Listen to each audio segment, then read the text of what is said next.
representatives to get behind it.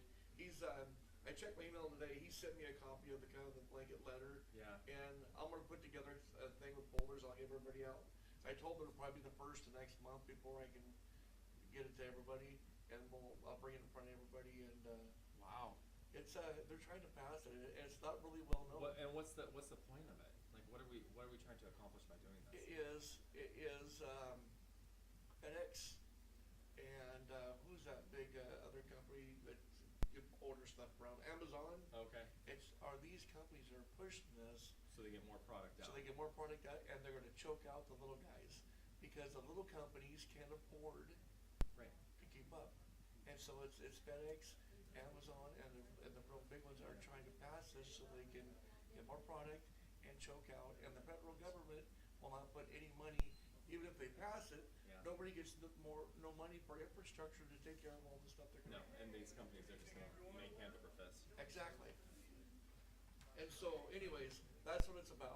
I didn't know if you heard about it or not. No. But Well, I heard there was an email circulating, but I haven't gotten it. Yeah. So, but I didn't know what it was. I thought it was like we were trying to stop trucks Yeah, from and coming that's, around. and that's what I thought to begin Yeah. with. I'm thinking, does this guy actually know who he's going to be Yeah, talking to? right. I love trucks. Well, I'm thinking, Darlene Johnson, let's get her on board. I know, right? I heard it from the chief. Is who I heard it from.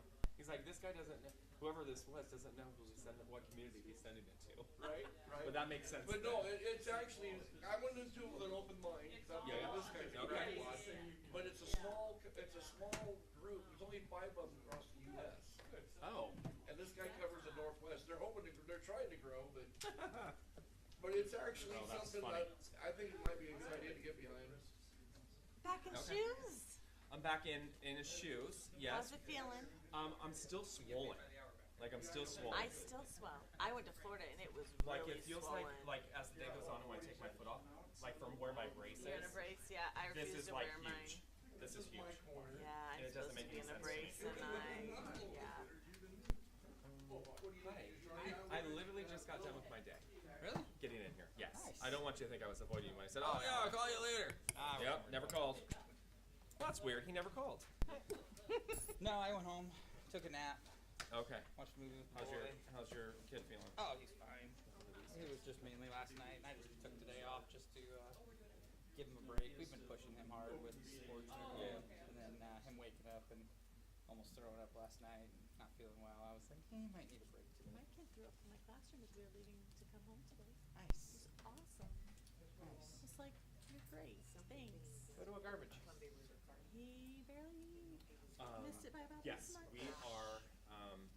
I was yes, like, went to because the I did gym and I was follow like, up. I know your day's done. It's There's no what they kids, asked us but my for kid was just puked all not- over my Is classroom. everybody here? Have a good day. 3, 4, 5. Oh, wait, not Deanna.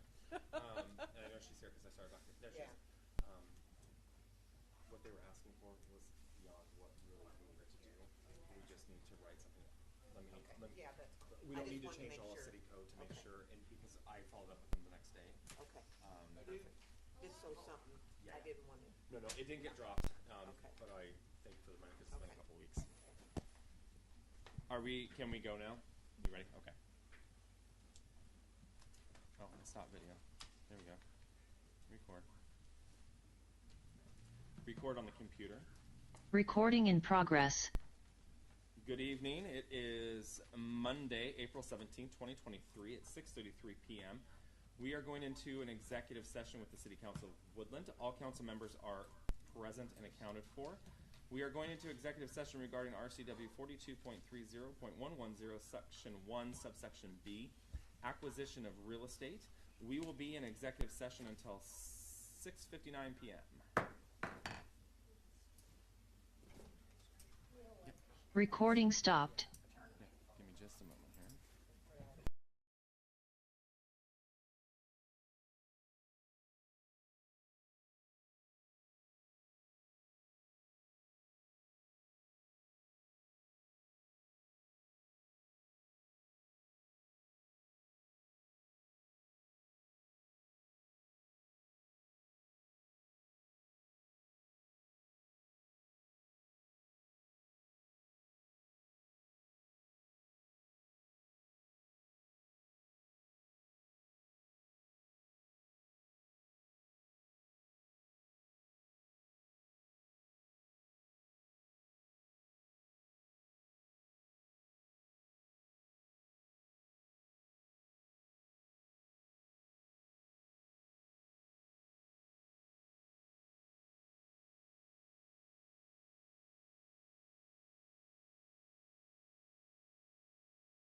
This is the third one.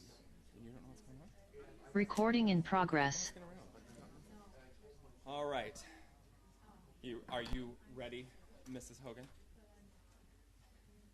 Yes. All right. Good evening, everyone. It is 7:01. Just for the recording, we were out of executive session at 6:58 due to my issue with my foot. I chose to go to the restroom instead of coming up here to close out the meeting to go turn around and go to the restroom again. So I'm excited that I'm in a shoe and a little bit more mobile now. So with that, it is 7:01.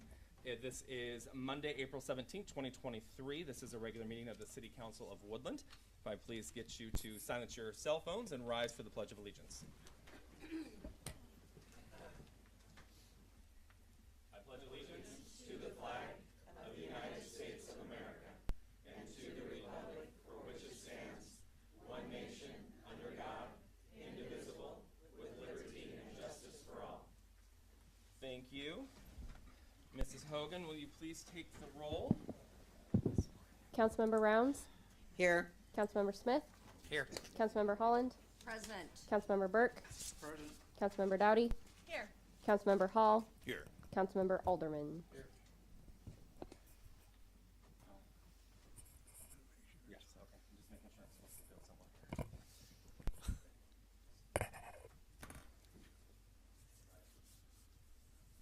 You've got the photos tonight. You can take my photo now that I'm out of that boot. We have some exciting stuff to share with you this evening. We also have a presentation this evening from the Woodland Action Center, which was delayed to this meeting. So I'm excited for them to share with what they've been doing.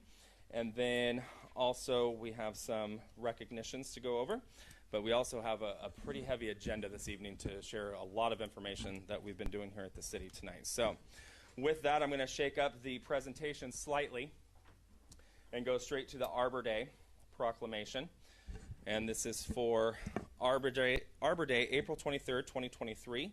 Whereas Arbor Day was first observed in 1872 with the planting of more than 1 million trees in the state of Nebraska.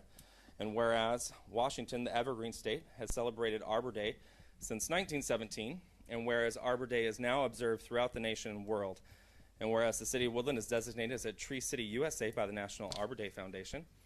And whereas trees clean the air and water, produce oxygen, reduce stormwater runoff, cut heating and cooling costs, moderate the temperature, reduce erosion and compaction of precious topsoil from water and wind, beautify our neighborhood, reduce stress, and provide food and habitat for wildlife. And now, therefore, be it resolved, I, William A. Findu, hereby recognize this month of April as Arbor Day 2023 in the city of Woodland and urge all citizens to support, to protect our trees and natural areas for the well-being and present and future generations. And I call this observance to the attention of all our citizens that the city of Woodland celebrate and proclaim the month of April 2023 as Arbor Day. And with that, we will be having our annual Arbor Day celebration on April 28th down in the park this year. At Horseshoe Lake Park Extension, which is across the street over by. Gotcha. On the Clark County side this year. Okay, gotcha. I know that the Planters Days Princesses will be there as well. So, with that, we have two other recognitions this evening. One is for me, which I'll just breeze over real quick. There was a typo to the agenda.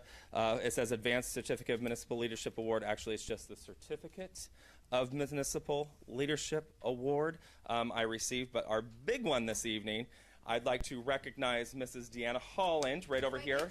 Yes, come over. Okay. Come on over. This is a big deal. Mrs. Holland has been awarded through the Association of Washington Cities, who is online with us this evening. Thank you for being here to recognize Mrs. Holland for her achievement. This takes a lot of credits, 60 credits plus, and an application for volunteerism. I'm at 71. You're at 71. Okay. Oh, I'm at 61, dang it. Okay. But achieving the Advanced Certificate of Municipal Leadership is not easy. There's events you have to attend. There's trainings you have to attend. There's a lot that goes into that. And then the application process, which has to be evaluated for volunteerism, there's a lot. So I am somewhat jealous that you beat me to this. I know that they called today and said, hurry up and get your stuff in and we can get you I'm like, no, we're going to let Mrs. Holland have this one tonight. So, and with that, I will turn it over for you to speak. But I'm excited because we're recognizing you tonight for your volunteerism by getting this award and all the credits that you've put in to learn about Washington state government and how to administer a vote up here on council and how to navigate government effectively. We appreciate that. But because of your volunteerism, we're going to get the presentation that goes along with that this evening. So I'm very, very excited about that. So with that, I'll turn the microphone over to you for a few minutes to speak. So, when you get elected, there's certain things you have to learn to be compliant. One is open public meetings. That's a good one. And short course on planning. That I'm not a planner, and there was a lot I didn't understand about that, so I took the time to participate in a lot of webinars and a lot of things in person. I've taken a lot of, oh gosh, I have no life. I like, literally some of these things are like an hour and a half on all things budget. And so I learned all about all the steps in the budget process. And so I'm kind of a nerd that way. And so once a year I go back and I reevaluate to see if there's anything I'm missing so that when we hit budget season, I'm prepared and mentally ready for some of the conversations that we're going to have. So some of the things we've learned and the mayor has done. So you have a whole section on municipal leadership. One of them is effective leadership. Another one is planning and development. Yes. Inclusion. Inclusion and diversity. diversity. Thank you. And then there's another one, but it literally just means that I spent a lot of time during COVID using my time wisely to learn how to be better at this position. And and I have to do a shout out to Council Member Keenan Harvey in Kelso, because a while back he said at a meeting that he was the only one with an advanced certificate of municipal leadership in Cowlitz County, and I was like, no, dude. So I turned in my writing assignment so I too could be, and then I also noticed that Council Member Lisa Knight Alexander, I think is her name. She also has hers. So there's a lot of people in Cowlitz County now with those. So, but anyway. Thank you. There you go. Congratulations.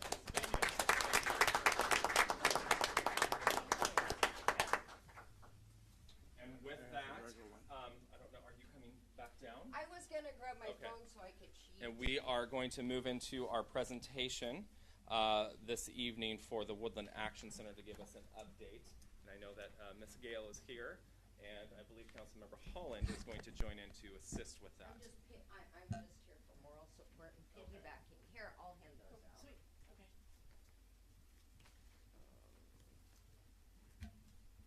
Now the pressure's on. I didn't know it was a presentation. I'm sorry, informational talk. Thank you. That's it. That's better.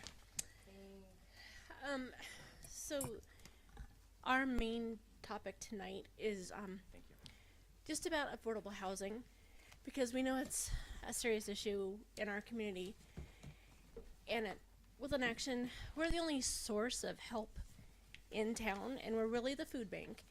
But through the help of document recording fees through the city, we have some funds that can help people temporarily with either emergency shelter for a few days, which we don't have an emergency shelter, so they end up at one of the hotels, or keeping them housed, whether it's back rent, or helping them with moving fees like deposits and things like that. So just as a point of clarification, Mrs. Holland and Mr. Alderman and I all graduated in 1988. 2 of them get to live in town. I could not afford to move back to my hometown when I bought my house in 2019. The houses right around the Action Center on just Davidson and Bozarth, currently range between $290,000 and $656,000 for those few blocks by the Action Center. Their mortgages run from $1,800 to almost $4,000 a month. If you look at minimum wage, excuse me, minimum wage right now is $15.74. If a single mom's working 40 hours, that's $629.60 a week, and annually is $32,739.20 for the year. That's annual. The United States considers the affordable housing at 30% of your gross income. 30% of $32,000 is $9,821.76. If you divide that by 12 months in a year, that's $818.48 a month. That's also to include utilities: water, sewer, garbage, electrical, and natural gas. Doesn't count cable, doesn't count anything else. There is nowhere affordable in this town for a single mother with children to live. We've lost 15 apartments since 2017, and I call them apartments, but only the Heritage Apartments over by Fiber Federal that burned down, those are apartments. Hanson's Motel, that used to be where Dutch Brothers is, that was 8 units, and of course they haven't been replaced. The only other ones that we have right now that are between $500 to $700 a month are the 8 rooms located above the old Merwin Tap, which is now Brock's. And those are rooms. You don't want children there. It's hard enough for a single person to share 2 bathroom stalls and a washer dryer with other strangers. And those are $500 to $700 a month. They do include utilities. We don't have anywhere safe for our families in need to go. I had a family call last week seeking emergency. We can't help them with funds if they go to Longview because the funds have to be used within the Woodland city limits. We do help people, and right now the majority of them are either at Oyo or Scandia for temporary housing. We have people that are spending $1,020 every 2 weeks just to keep a roof over their head. That's $2,000 a month. That's why they're coming to the food bank. That's why they need food, because they can't afford anything. They can't afford medicine. They can't afford gas for their car. So when we started seeing concerns about people saying we don't want affordable housing, it's not low income housing. It's not HUD housing. Affordable housing is 30% of your gross income. So we just kind of wanted to bring that to everyone's attention to kind of help realize that yes, Woodland's growing. Yes, it's getting busier. Yes, there's more traffic. Something has to be done because there's more and more families that are getting pushed out and they're leaving their support system. Like if their kids are sick, they can't go to grandma's house because they're in a different town. So I really encourage everyone to kind of give grace to the situation when discussing more housing, whether it's more single family homes but are affordable or apartments. But please keep in mind, affordable does not mean low income. Everybody has a right to a roof over their head. What we passed out tonight was our results from the 2023 point in time count. This year was January 26th, where the Department of Commerce goes out to communities, and in bigger cities they actually go to the homeless in their encampments finding people on the street in their cars, in sleeping bags, that kind of thing. Because Woodland is still so rural, they use our place with our clients. So we help our clients fill out the forms. And for this year, we ended up with 35 households for 2023, and it had 45 adults and 2 children. Also included in the packet are examples of the sheets. There's one for domestic violence, so that they don't have to give too much information, so they're not tracked down and it's confidential. And then the rest are,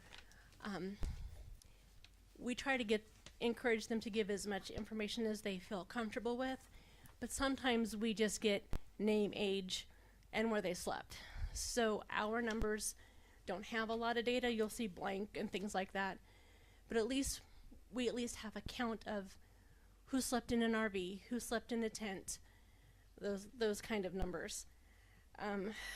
In January, when we did the point in time count, Woodland Food Bank was averaging 142 families with 408 people weekly. We consider 37 of those people homeless.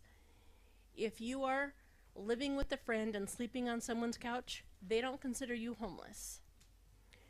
So we consider that homeless. So that's 37 people. But we have 5 young men, ages 18 to 54. Well, it's really 15 to 35, but, 18 to 35 for the ones that are couch surfing right now.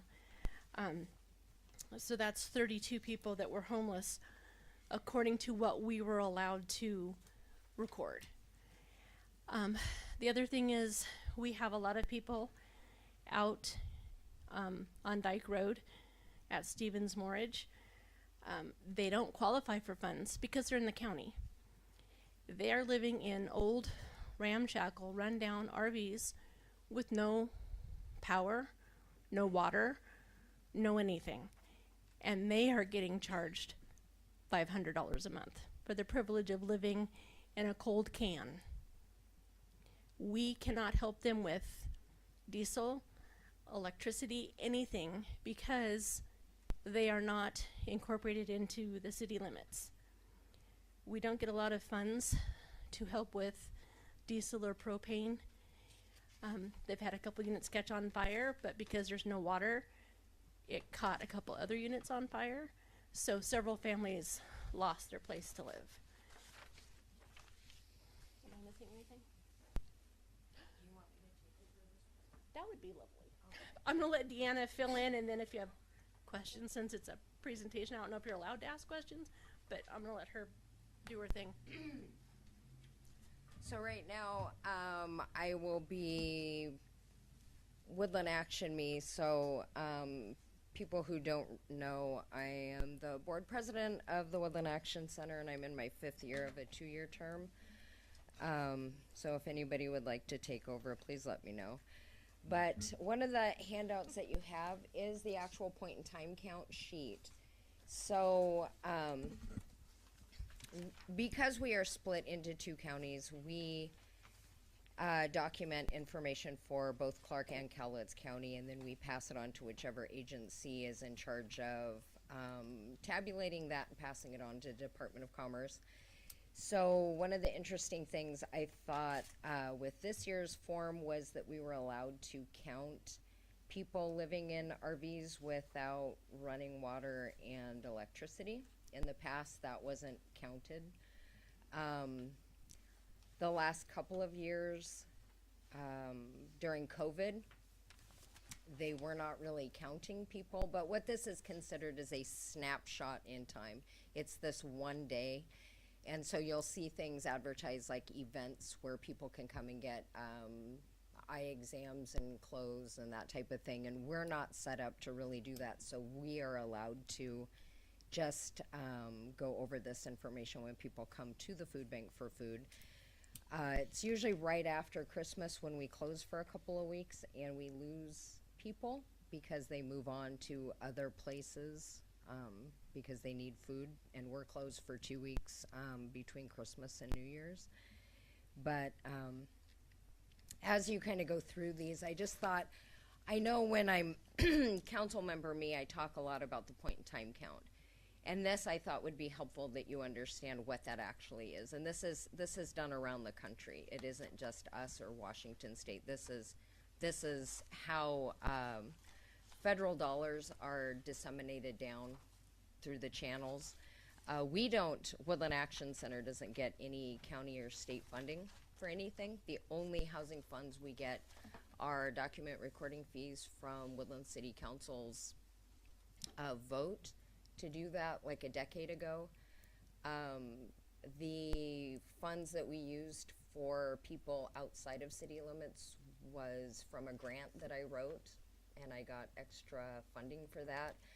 So when you see big fundraising happening on a county level for different agencies, we don't get any of that money. That is not stuff Woodland Action sees. So Woodland Action doesn't get, I think it was 13 million over 2 years for COVID dollars. We can send clients to Longview to access those type of funds. Our clients generally tell us they are turned away. So I'm not sure how those funds impact Woodlanders. It's something I'd be interested in seeing just because of my what I do when I'm not here. But that's just one of those things. And I know there's a lot of people in our community who really don't want to hear about this kind of stuff. But this is the kind of stuff that Gail's our treasurer, so she is tasked with finding ways that we can help people in a way that makes sense. We're not advocating for more subsidized housing in our community. I would agree with everyone in this room that we have the bulk of Cowlitz County's subsidized housing. We have the bulk of it, and it's all here. And I don't disagree with anybody who says that. So, but anyway, did anybody have any questions about this kind of stuff that maybe I could answer in this capacity? Anybody? When you send them north, where do you send them? So our policy is to send them to the agency that gets all the funding, and that would be to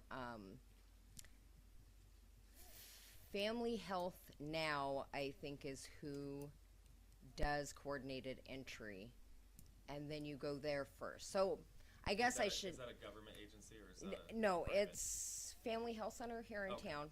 So let me back up. So pre-COVID, there was one agency called Love Overwhelming who was coordinated entry, and they would send somebody down once a month or once a week. Was it once a week? It was when we had Tuesday. Yeah, so when we had food distribution on Tuesdays, a housing specialist would come down from Love Overwhelming every Tuesday and meet with clients. So if you needed help signing up for food stamps, or you needed help getting medical, or you needed help accessing housing resources, they would send a person to do that. So we had somebody in our building that could help Woodlanders with that. And then they apparently lost the beauty contest, and then that was awarded to the health department. So when that happened, A government agency. right. So when that happened, when the county commissioners, I think, passed it off to them, I contacted Woodland Action. Me contacted the health department and said, "Okay, cool. So when are you going to send somebody to us?" Because this is what Love Overwhelming was doing. They were coming and meeting with our clients several times a month. And they didn't know how that was going to work because they're not a housing place. They didn't know what they were doing or how they were going to do it. Okay. So then after that, it got pushed off to Family Health Center, I think. And there is, so that's the one over here by Ace Hardware. Okay. So you would, if in a perfect world, you would come to Woodland Action because every state agency has us in 211.org as we've got housing money. And so we will get phone calls from Bellingham to Vancouver to we have people sent here on buses because someone in another town has determined we have money to give to people for housing. So you land at Woodland Action, we try to figure out who is the best place for you to go. We may send you up to Longview. We may send you to the Family Health Center to get coordinated entry, who will then do something with you. The easiest agencies to work with are actually Council for the Homeless in Vancouver. They're amazing. All of the Clark County folks that land in their direction, they have a plethora of staff to facilitate all kinds of things. And I've done a lot of workshops with them to learn everything I can about how do we better serve clients that come to us in that way. So one of the things that we've had since rents and things have went up here and people's space rents have went up, we have more and more elderly folks who have been now are in their cars. So we had a gal who was 74 years old living in her car at the rest area. So that is a reality for me. So when Woodland Action Me turns her hat around and sits down here, and I hear folks come in and say that they don't, like, we don't want any kind of new affordable housing. Well, what do I say to someone who's lived here their whole lives that is 74 years old and is now living in their car? That they need to get out? Or what exactly am I supposed to do with them? And I know it's not a council issue. It's just, I think our point behind this was just to give you some information and some tools. And that she's the number gal. And she can give you numbers down to how much money gets spent on whom, in what way we spend it, how many people we help, how many pounds of food leaves our building, how many people are unsheltered on any given day. She's the number lady. I can disseminate information to you and how we help folks and get money. That's my job, is I get the money, she handles the money once we get it. It's a great relationship. But one of the other things with this is sometimes people forget we have emergency supplies. So if you are newly unsheltered in our town, let's say your mom kicked you out or you've lost your housing or whatever has happened and you come to Woodland Action Center, we have a room where we have tents, tarps, sleeping bags, things to keep you warm. And we literally have people, this last winter, we usually do a really good job of keeping people warm. And we just had a gal who had to have some things amputated because she got frostbite, because she lives outside. And so those are the realities of things. And so just the stuff that we see in Woodland, and I know a lot of people have assumptions about what goes on in that flesh-colored building that have never stepped foot in our building, ever. And so we are open all the time if anybody wants to take the tour and kind of find out what goes on and who and how we help folks. It's one of the reasons I ran to be a council member, so that the folks that come into our building have somebody advocating for them when things get voted on. And some folks may not like that, but that is the reality, because I think everybody, regardless of your demographic or your income level, deserves to have representation in this community. And so that's kind of why I did that. So that's where the two of me kind of overstep and overlap. But anyway, so I backed up and I answered your question and I rambled. So is there anything else you'd like to know, Mr. Mayor? I have two questions. Mr. Alderman. Yes. What percentage of veterans do you deal with? Oh gosh, what do you say? We have several that are unsheltered at this moment. Have you worked with, I know there's a couple, I know one person I can get your numbers to that works specifically in Longview to house, and they have a ton of money behind them. They're actually looking to buy a motel and can turn it into apartments just for vets. There is, and there's our local VFW is really helpful. Like a gentleman from there has given us his card so that if there is someone who is experiencing homelessness or needs something, the VFW is wide open to assistance. There's a nonprofit in Longview called Heaven. They do a lot of veteran advocacy work and helping get folks sheltered. One of the issues that we have with some of our veterans is that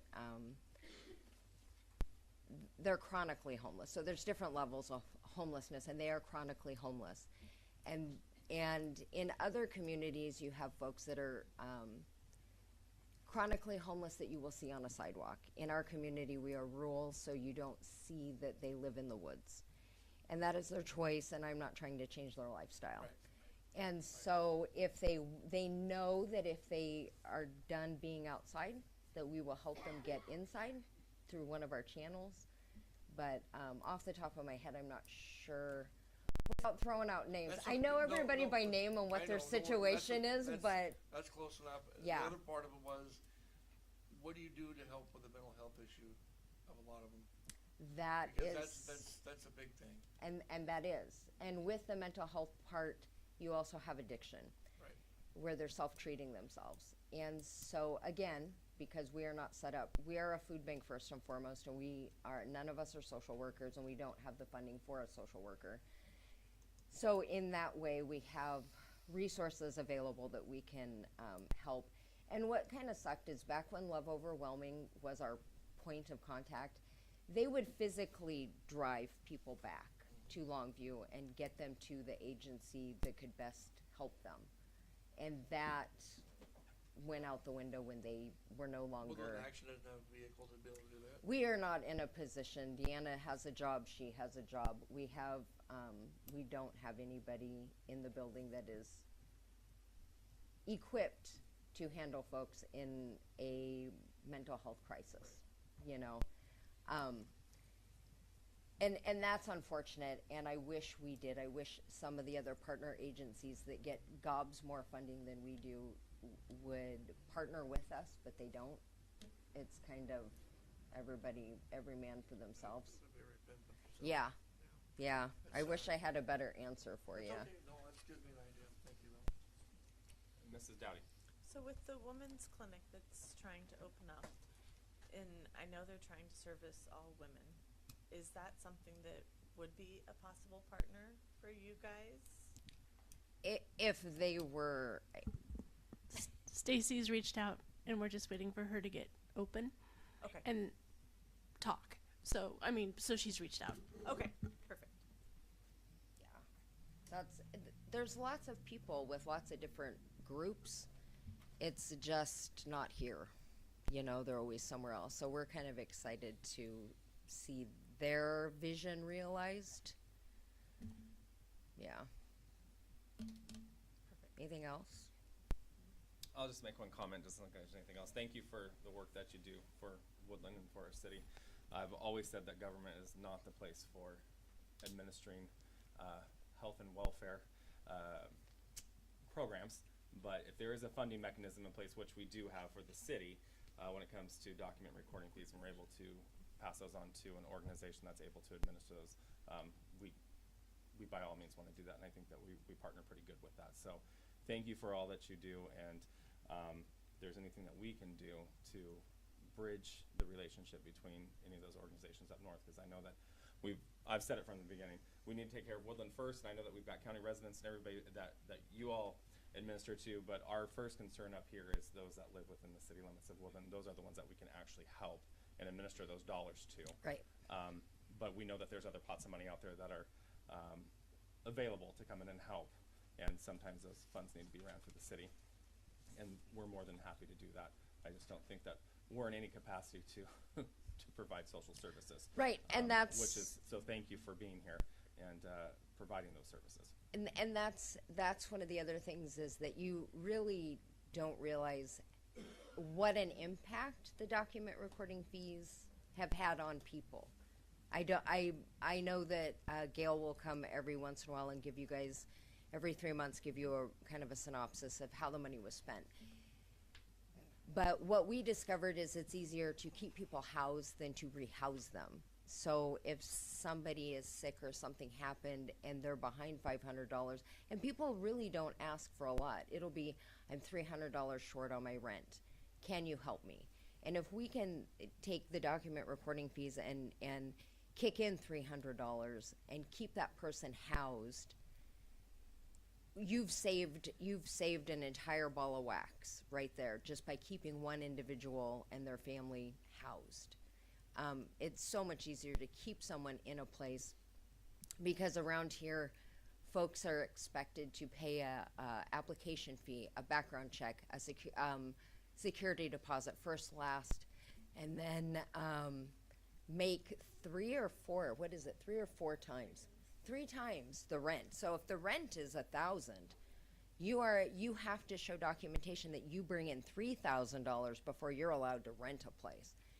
Now, with that kind of money, I mean, you could buy a house. I mean, that's a lot of money just to rent a place to keep shelter. So, but those are the kind of asks that we get. We don't get, hi, I need rent for 3 months. No, it's literally, we're short because my car broke down, my whatever. And it's so much easier to keep somebody housed than to try and, rehouse them once they've been in a car for a while. So, but yeah, anyway, that's some of this. And if you have questions later about what this looks like, we usually average, on a average year for point in time is usually about 115. Yeah, about 115 unsheltered individuals. This year, we didn't really have a lot of planning behind getting people in the building so we could count them. And that's just because we were busy in our real lives. But that was kind of a good snapshot, and we give them information. What they do with it, it's not like it helps us in any way. It's just something we do. But anyway, did you have anything else? Not really. Just, again, it was just mostly because we know Woodland is experiencing growing pains, and we just kind of wanted to just spread awareness of what affordable is, and obvious what is considered affordable in the real world. So that's all. We're just asking for the planning committee, the community, just to extend some grace, to realize that, we all need to take care of each other, and everybody deserves a place to sleep. So, thank you. All right. Thank you very much. Thank you, guys. Thank you.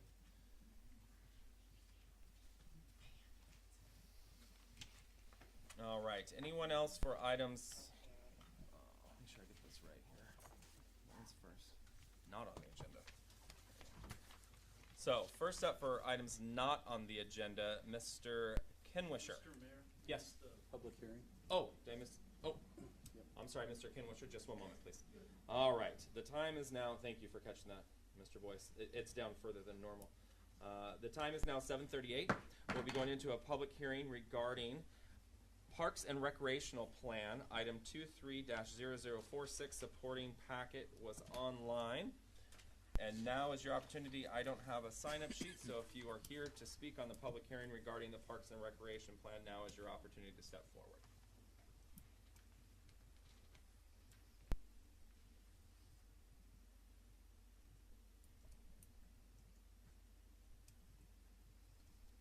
Is there anyone online for the public hearing regarding the Parks and Recreational Plan update?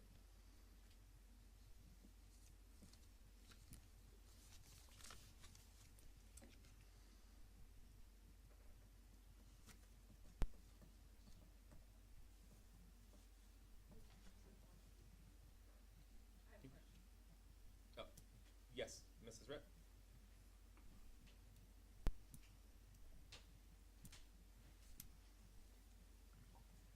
My name's Mary Ripp, and I live in Woodland, Washington. I did look through the park plan, and I noticed a couple things I had questions on. It talks about remodeling kitchen facilities at Horseshoe Lake Park. So I'm assuming you're calling it the shelter, not really a kitchen. Is that correct? And Ms. then Coleman? That's Okay. correct. We are updating it from, yes, thank you. That's correct. We're updating it from the 2016 park plan, which that's what they called it. So we'll revise that, but yes, you're But not correct. really That's a kitchen. correct. Okay, thank you. And then it also talks about producing a plan for developing city-owned property, a 10-acre site adjacent to Lewis River Road. I'm assuming that's out there on Lewis River where the proposed apartments are scheduled. That's maybe correct. to go in. Behind, yeah, the And 10 acres. is it still going to be a 10-acre park? Yes.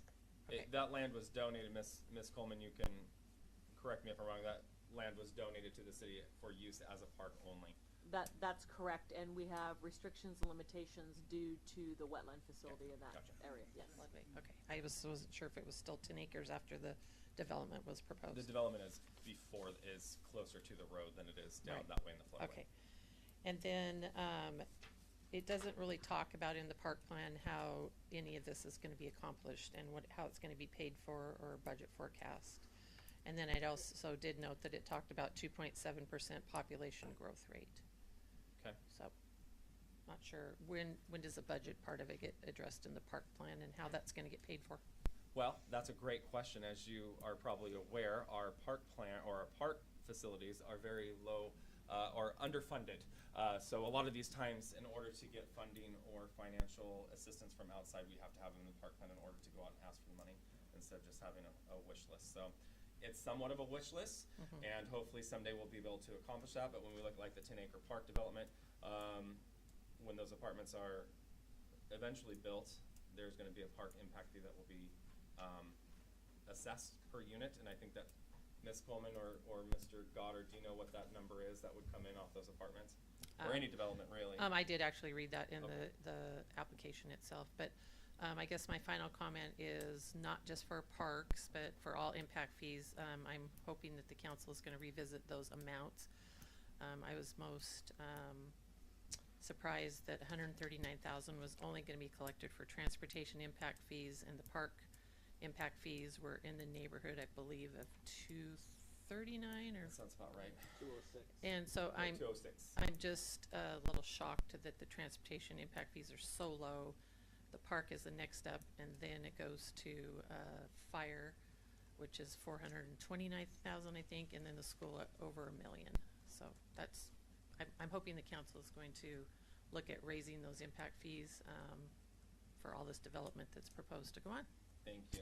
And final note on that, they are working on the fee schedule, and that is something that is being addressed. But all these plans have to be updated in order to raise those fees. Ms. Coleman. Yeah, I wanted to talk about the budget. So in the park plan, you don't address actually the budget itself. You address how much land you have and how you go about obtaining dollars. And in there, we have a chart that states how much the parks are and what we're anticipating to pull in. And then down below there of that chart, it shows the different types of avenues that we would go to collect money through grants and such. So if it doesn't come out of the general funds for parks or any park impact fees, it would be pulled out of the grants that we've listed in that park plan, which this park plan has to go to RCO and be approved in order to even obtain RCO funding, and that's why we're updating the plan as well. Gotcha. It has to be approved through RCO. So it's all identified down in the little comments there in that chart. You don't actually go into an actual budget. You go into, this is what we propose, and this is how much we plan on bringing in, and this is a avenue that we're going to do that. Okay. So. Thank you, Ms. Coleman. Do you change your mind? You're up. Okay. Yes, good evening. I'm just wondering about with the park and rec plan. I'm sorry I didn't take time to read through those 51 pages, but is there any talk or thought of the swimming pool? And I don't know if the city has anything to do with that, if that's all that fundraising and everything. I mean, I have people occasionally ask me, so what's up with the swimming pool? I have no idea. What happened to it? We've got money in there. I'd like to. That's a great question. Okay. And I can answer that for you. Thank That's you. a privately funded project, and the only thing the city will have any part of it is if and when they come to permitting. Okay. And we will be overseeing that portion of it. But any fundraising, that's not part of park impact fees or anything like that. So that is all completely separate. Great. And do you know who I would talk to about the swimming pool? The Woodland Swimming Pool and Recreational committee, I think is what they're called, or Mr. Benodobie, I believe. Okay. Your most Good. knowledgeable person on that. Very good. Thank you. You bet. Thank you, Mrs. Butler. Anyone else for the public hearing? Anyone online? Seeing none, the time is now 7:45. We are out of public hearing. Moving on for items not on the agenda, Mr. Kinwisher.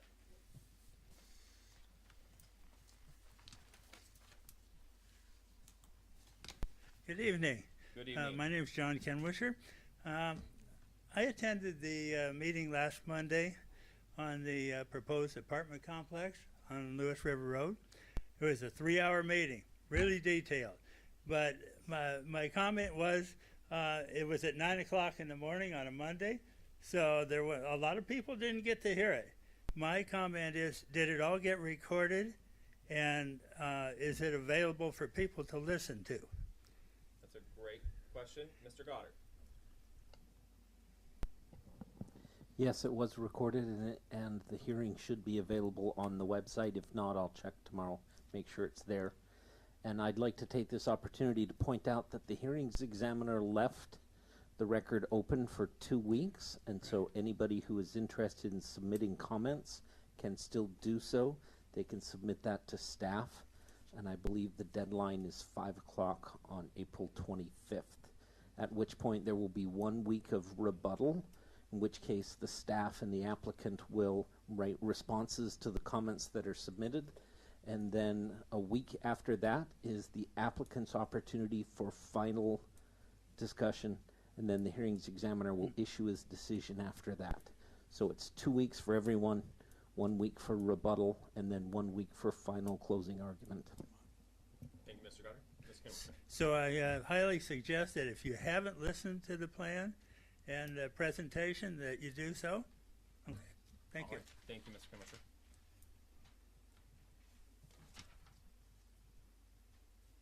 Katie Clark. Good evening.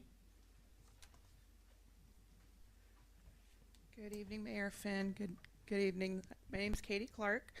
I'm the manager of the Woodlands Farmers Market, and I just wanted to come and talk to you folks a little bit this evening, just to, as a FYI, and to make you aware of some of the changes that we're planning for this year.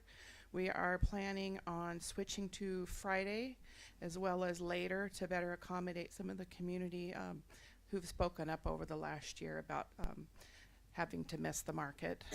And we do have our paperwork in and done to become a nonprofit. I know that was definitely on our priority list for this year, and we're going to be working on fundraising coming up soon, because we do have fees already coming up with insurance and everything, and at this point we're pretty flush. It's coming out of my pocket again, which brings me to the other little bit of business is fees and stuff for events on city property. I've been speaking with Ms. Coleman and my team, and as it stands now, we would fall under Tier 3, which would be, I think, 500, and then 15% of sales to small farmers. And I feel that these fees are going to be a deterrent for a lot of the small farmers. We've already experienced some of our vendors saying that they won't be participating if that's the case.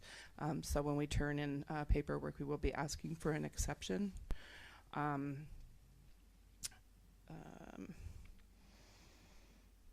Yeah, that's about it, really.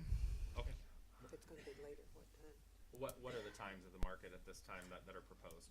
It's going to be Friday 2 to 7. 2 to 7? Yeah. Coincide with our hot summer nights? Yes, that Okay, was the moving plan. forward. Okay. Yeah. 2 to 7. Okay, so what I heard you say was you're changing the hours, thank you, so you get better participation, and that you're going to be sending in a application for consideration to lower the fees on city property. Yes. Okay. We will watch for that. Okay. Thank you. Thank you very much. Mr. Belial. Good evening, everybody. I'm here to remind everybody about Planners Days No. because it's coming up. It's coming up very soon. Not And one of- something different tonight, Mr. Blau. well, so here's something different, and I can maybe ask Ms. Coleman about this. I saw the meter reader come around the other day. The meter reader.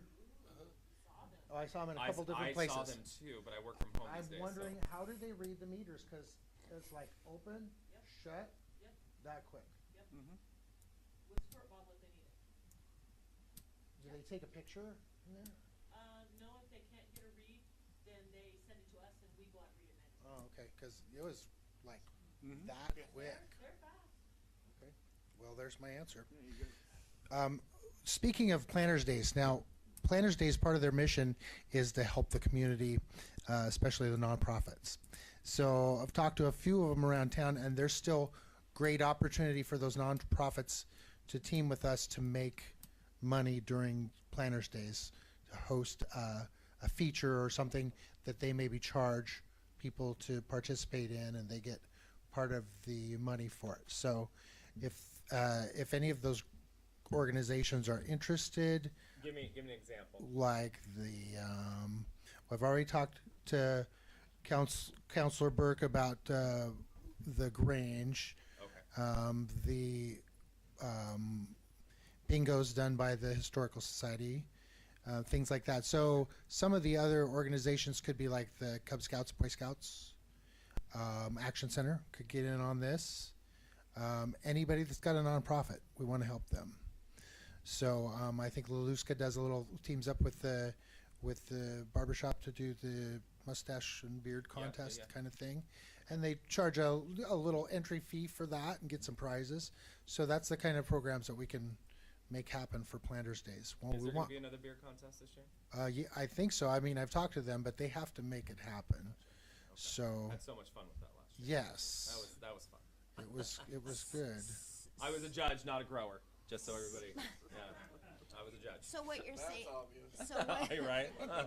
so what you're saying is that nonprofit organizations can also have events during Planners Day that Absolutely. that you will help promote Right. as a Planners Day event. Okay, Right. that's what I thought you Okay. were saying. Okay. Right. Perfect. So, like for instance, the fire department does the carnival, right? Right. And they benefit from that. Right. It's all Gotcha. part of that one under the big event umbrella of the Planners Days, and we want to be a community benefit. Gotcha. To that. Yeah. So the event this year is June 15th to the 18th. The 15th, of course, we'll have the coronation and fireworks. We'll have a There will be fireworks this year. oh, there will be fireworks. All right, good to hear. And we'll have the carnival. We'll start that day. Friday the 16th will be lighter on the events. Of course, the carnival will be happening. We'll have a music recital in the gazebo, and then bingo at the middle school commons after that. And the 17th we'll have the parade, the big shebang. Everything will happen on the 17th. Of course, the 18th we'll have our car show and draw for the $5,000 prize, $1,000 prize, and a $500 prize, as well as many other raffle prizes. And we're still looking for donations for those so that we can have a big long list to give to people. And if you have any questions, I'm glad to answer those for you. Not tonight. Okay. Thank You sir. very much. Thank you. Mrs. Rip.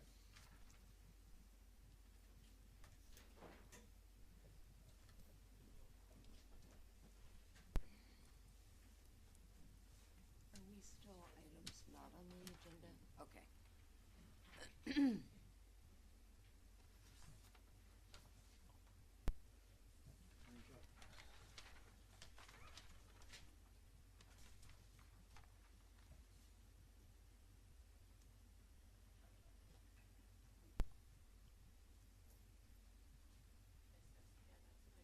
Oh, yeah, we'll just pass them down.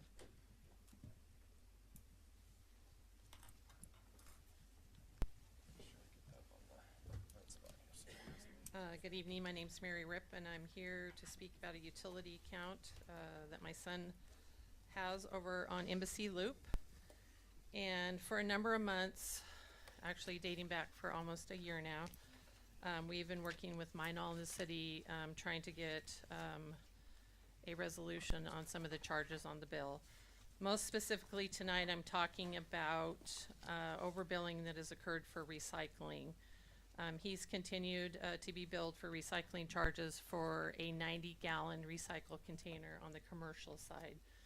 I provided documentation numerous times.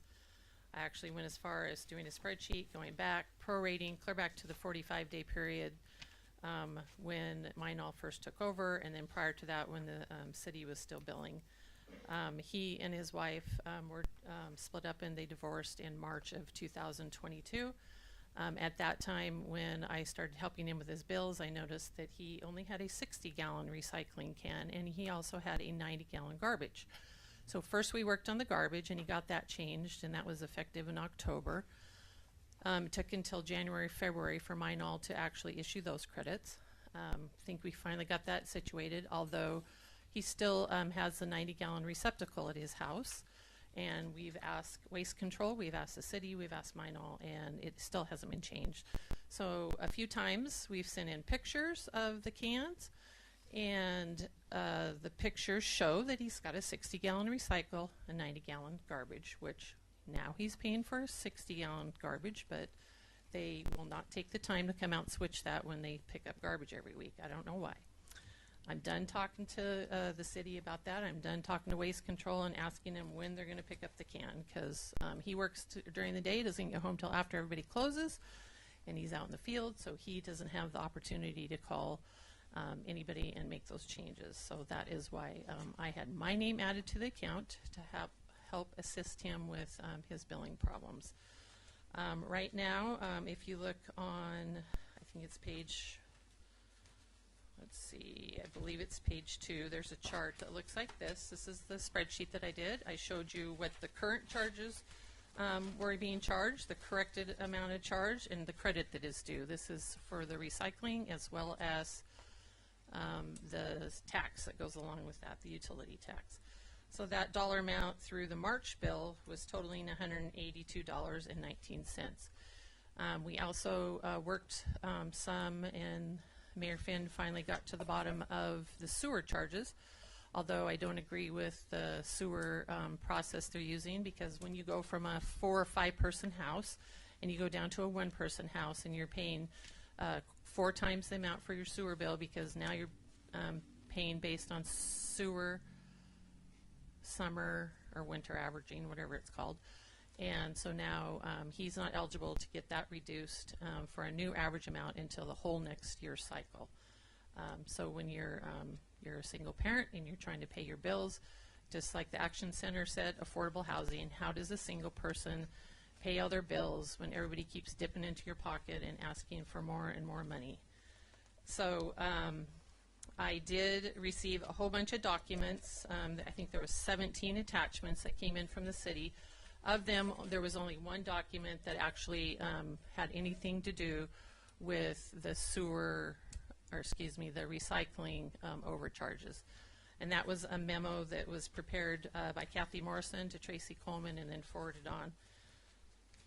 And in that email, it talks about the 60 or the 90 or 60 gallon garbage and the 90 gallon recycling, and it reiterates that for June of 22, June 15th of 22, July of 22, September 22, October 22, November, and December of 22. And then it goes on to say that he should have been billed for a 60 gallon, and it's showing that he was billed for a 90 gallon. And so all we're asking is that Minol or the city go back, correct the bills, issue him a credit, and let's put this to bed. I think waiting for a year to get this corrected is way too long. I don't know why it would take that long. Went onto the website over the weekend to try to get a current bill. The website's down. I was told to call Minol and find out what their problem is, but I said it's not my problem to go to Minol and find out what their issues are with their website. to me, the city is holding the contract. That should be your job, not a taxpayer or a person that's a utility customer. So I don't know what the April bill says yet. But what I found on the March bill is now is he not only getting billed for a 90-gallon recycling container, he's also getting billed for a 60-gallon recycling container. So now he's getting double billed. So they added one on and they didn't take one off, and there's still no credits issued. So I'm just asking the city get this issued for the 182 plus the current bill that just came out, and let's put it to bed. Thank you. Thank you.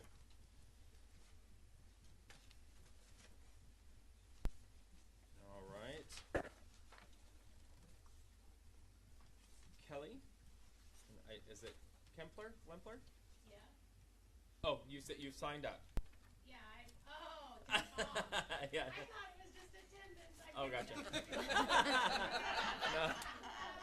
So you don't like, I see you're in your support of the farmer's market. Yes, sir. Okay, gotcha. I'm going to go ahead and scratch you there. Government does not keep track of who comes and goes from their meetings. At least this one does not. Mrs. Ritt? If you have something else to say?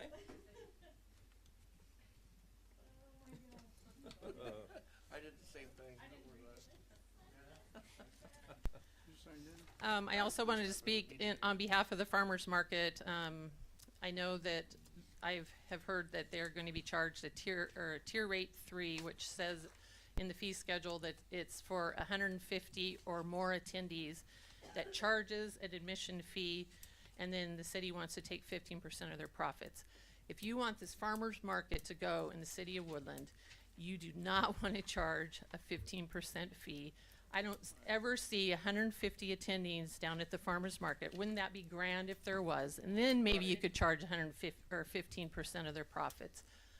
I think that they should be put back into tier 1, which is 150 or less, and they do not charge an admission fee. They charge a vendor fee, but they are not charging all the people that come into the event admission. That's my comment. Thank you. Thank you.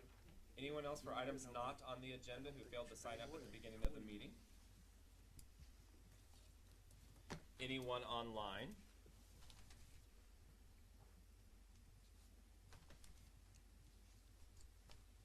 See none. Moving on to items on the agenda. I have no one signed up except for Ms. Gale, who already gave her presentation this evening. I don't have a way to raise my hand Oh, okay. on, Ms. on my Rapp. Zoom, but I was for the items not on the agenda. All right, go ahead. Okay. So I have a few things. First of all, I would like to know where we stand on getting questions answered about the that I gave to the council from the petitioners. If we're ever going to get those answered. There were questions, and speaking of the petition, there were a number of names on there that were not part of City Woodland residents, and we're still going through those and trying to identify who's a City Woodland resident and who is not. But I can get an update for you. I'll take a note Okay. and get you an update. Second of all, regarding the Lewis River Apartments and the hearing that was just had last week, does anybody there know the last time an arterial road was built in the city of Woodland? We'd have to do some research on that to get you a date. I mean, I'm 49.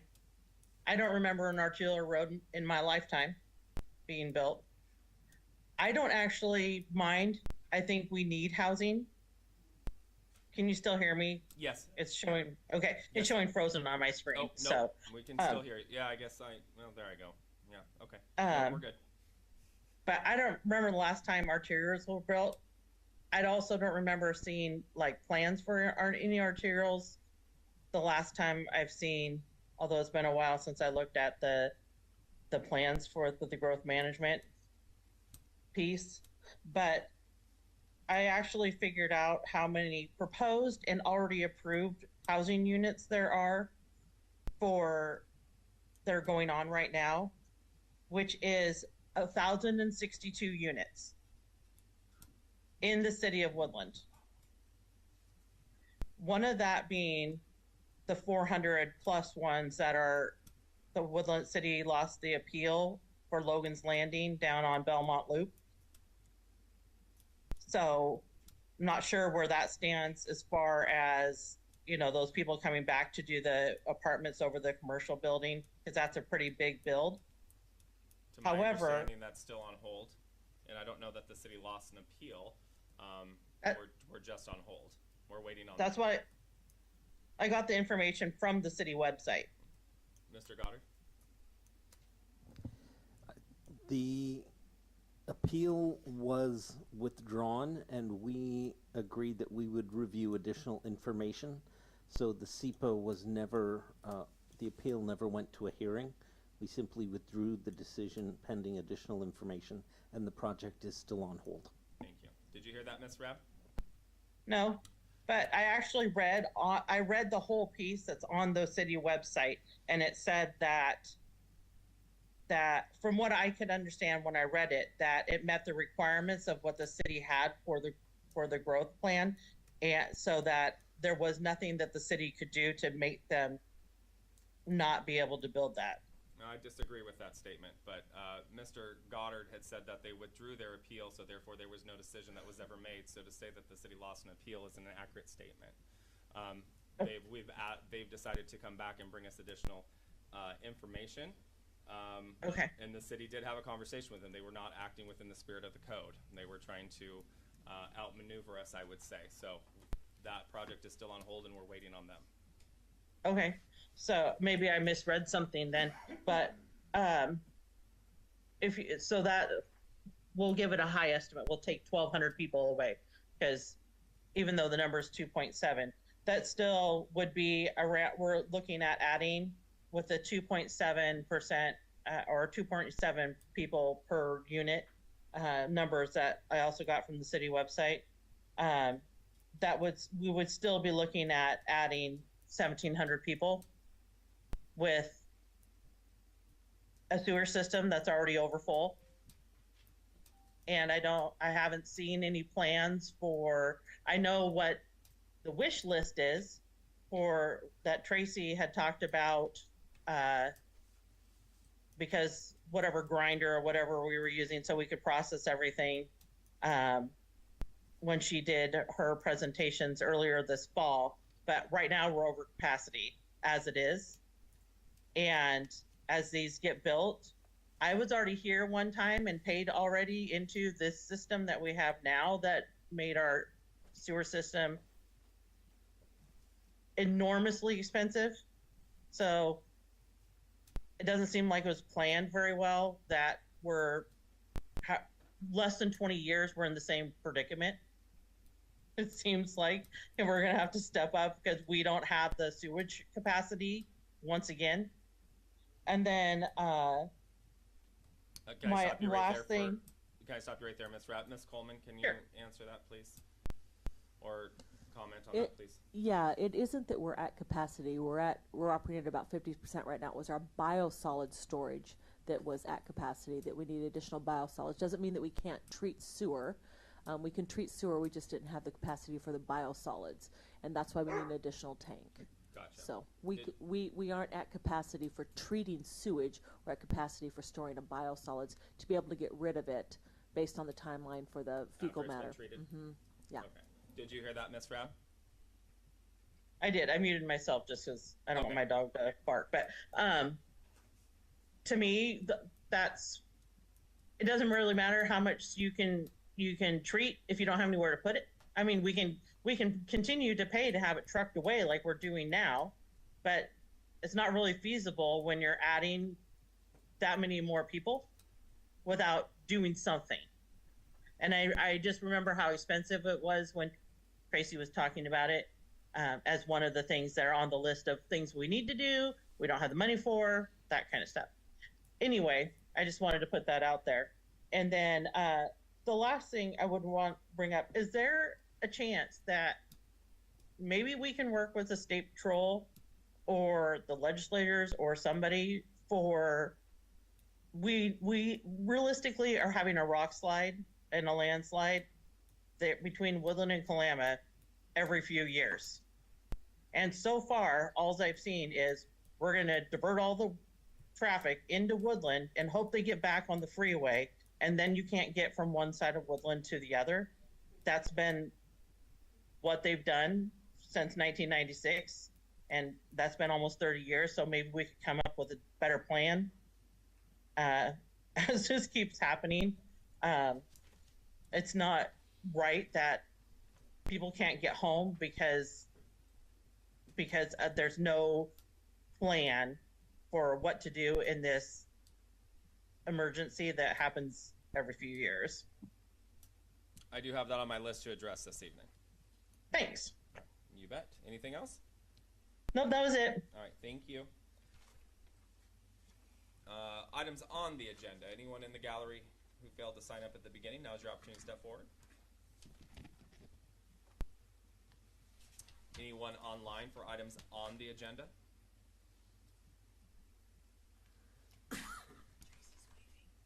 Oh. Yeah, go ahead. Ms. Coleman? I'd just like to say in regards to the park plan that if anybody has not taken the survey that's online, we ask them to go on and do so because that's part of the park plan. We include the survey, and some people have been commenting that it isn't working, and that's because you have to fill out some of the questions that we ask are mandatory to answer. Even if your answer is NA, like you don't use it, not apply, you still have to put an answer in there. So don't give up. Get that park survey done so we can combine it all together and update our park plan, please. And we have flyers in the back room on the back table, how you can go on and take that park survey. So that's available to you. So we put those out there for those who haven't taken it yet. Thank you. Thank you, Ms. Coleman. I took it.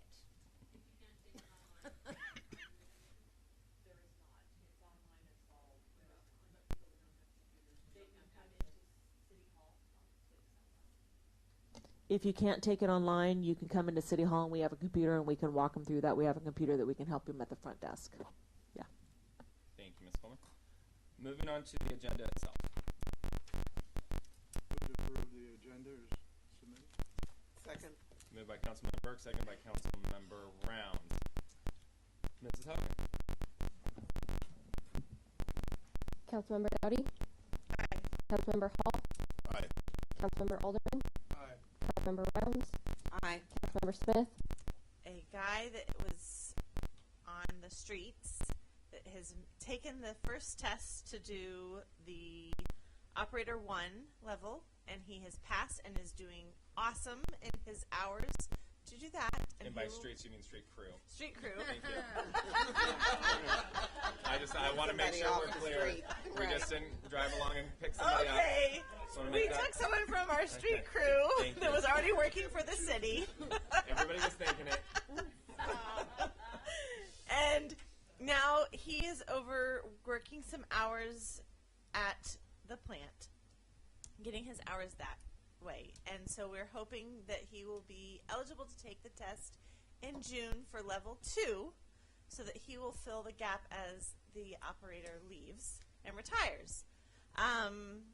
So what this does is that we are recommending that council will approve that we fill this temporary overlap for him to be in this temporary position through the end of October, while we still have the guy who is retiring so that he can get his hours and get adjusted and get the experience while he's waiting to take his operator 2, because it is a very difficult position to get applicants and get someone to even find. And we're lucky that we have somebody that is doing so well within our city and willing to take this on. So we are recommending from HR that council approves this. And right now, it would not be anything we have to add budget-wise to our budget. We think that we are saving from another thing in our budget, came in way under what we had already budgeted for, that we will be able to just line item transfer some money at this time. And if at any other point we have to adjust some things, we'll come back at that point. But right now it does not look like we will have to do anything with that. Good? Okay. Then we also, police staffing update. We have 2 officers in field training. So the 1 officer has finished the academy, and so now we have 2. And then we have 1 open position, but we have 1 that is already in background check, still at that point. So we are hoping that that will continue to run smoothly through. That still can take a process, and that doesn't mean it's a guaranteed, but hopefully that will run smooth and we will be full, but fingers crossed. All right. Cautiously optimistic. So. And that's it? That's it. All right, questions for Mrs. Dowdy? Seeing none. Mrs. Holland, Finance Committee. Finance Committee, I was a few minutes late, so they started without me. But we met. I'll keep it short and sweet. We have a due pass recommendation for ordinance. It looks like 1534, which is a budget amendment that is on our agenda, and that just cleans up some things for the first quarter of the year. Some other interesting information was the first quarter of the year. Sales tax revenue was $689,000. The bulk of it was RV and auto sales on big box stores, and revenues are steadily climbing. We've had a significant increase over the last several years, but it indicates that the Woodland community's economy is strong and keeps moving forward, which is always good. Shopping local. Yes. Good. That is in fact a good thing. Shopping local, support your local businesses so they can support you. And we are going to maybe shuffle our next meeting in May because Mrs. Anderson has a previous engagement, and I'm not sure, I think, what date we decided on. I kind of checked out at that point. I don't think Yeah. she'll pick a date and get in touch with us. I think. Gotcha. We were going to plan on something in May, maybe on a Friday. Okay. Questions for Mrs. Holland? Seeing none. Reports of City Council tonight. Mrs. Dowdy. I just want to say that, I went to an event at the middle school this past week, and it is so nice to look like things are beyond COVID and events are starting to happen again. They had a family night and had a lot of things that really were enjoyable, that with lots of donations from the Woodland community. They gave $100 gift cards that were raffled off, huge giant baskets that were raffled off, Adirondack chairs that the kids were able to win, just by participating with their families. And so the gym was full of parents and their children that just came. Dinner was provided, and just the support that Woodland and the small businesses around here give, and even the families that have family-owned businesses in the community. It's just amazing how much they support the schools and the children, and then how much the families even come around their children to support them, and how nice it is to be beyond COVID and see those events starting to take place again. It's really nice to see that coming back. Nice. So. Thank you. Anyone else? Mrs. Holland. I'm going to be a attention hog. So last week, I was invited to participate in a Farm Bill listening session with Congresswoman Gluesenkamp-Perez. There were farmers and different agencies from around Washington State that participated. Folks came down from Seattle. There were local farmers from Clark County. Regarding the Farm Bill that she has passed. If people don't realize, we have a congresswoman that's part of the Agricultural Committee, which I don't think has ever happened, and that means she represents our industry of farming and logging for this community. So that's really impactful. I heard a lot of really good information from local farmers and some of the challenges they're facing, which are very similar to Woodlands. So that was kind of fun to participate, to be able to sit and listen to that in that capacity. That happened in Battleground. It was about an hour and a half long. And then on whipping my Woodland Action hat around, So last Tuesday was our 5th year anniversary of providing free laundry service at Cedars Laundry. So Laundry Love, that's kind of my gig.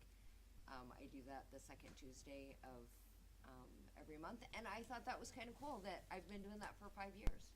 And so I just wanted to share that that's a service that is provided if folks need help with laundry, because sometimes, you know, $30 to do your laundry is a lot. So sometimes it's nice to have a little help, and we're there for that. So that's all. Nice. Mr. Smith. I was able to listen in on the hearing for the apartment complex on the highway there, and the community brought up some very good points. If it is end up approved, it's going to be some pretty huge impacts. I think it would be great if the city could work with the county and the state to see if we can't possibly add a turn lane all the way down that road. I think it's going to be crucial, and I think it's going to be needed if that project ends up going. It's going to be a 7-year project from what they were saying in there, and it's going to be huge impacts. Thank you, Mr. Smith. Mr. Alderman. I just want to touch real quick. I'm going to bring some more information and bring it on the agenda next meeting. But I was contacted by a guy named Josh Collins. He is a part of a 5-person membership team called Citizens Against Big Trucks.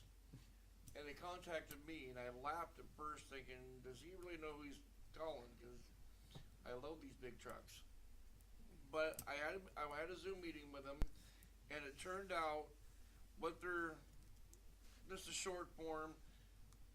There's a bill trying to be passed in the nation's capital, HR 471, and they're trying to extend trucks across the country instead of a 30-foot truck and a 24-foot up behind it into 2 33s foot trailers. And that extends the weight limits up to 91,000, something like that. But the one thing they're not going to do is put out any money towards the infrastructure or all the towns that's going to impact. And so what he contacted me for, he's already got some towns involved and backing them. They're just asking for a letter from the council into our state representatives saying that we oppose this. I have all the information at the house, and I'm going to put together a packet so everybody can get all the information that I have, so we can discuss it and see if it's something you want to get behind or not. All right. Thanks, sir. Anyone else? Mr. Hall. Yeah, I want to put in a plug for the comp plan update work that's going on. I got sick and missed the first meeting. I think Monty was the only one in the whole town who got to that meeting, right? The April 6th. Mr. Alderman? I was Or was that you? No, It was you? yeah. Didn't you attend a meeting as well? One here? Yeah. Yeah. Yeah, okay. Yeah, so we had a couple people. Anyway, that's very important for all the citizens. And so there's a schedule on the website. I think this is on the website, isn't it, Travis? And so those open houses and the public hearings that follow, those are very critical. This process is going to basically go all summer long, and at the end of the summer, we're going to be making our recommendations for updating that comp plan. So I'm just hoping that we get lots of public interest in the process of attending those meetings and get some input. I won't miss the next one. Was that the day of the landslide? I'm sorry? Was that? No. Oh, okay. Thank you, Mr. Hall. All right. Thank you, Mr. Hall. You got nothing? Yep. Okay. You're the only one. I was going to say that. All right. Not this time. We have no reports of advisory committees. I've got a lot on my plate tonight, so at this time, why don't we take a 5-minute recess for a break, and we'll come back at 8:30.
Mr. Burke.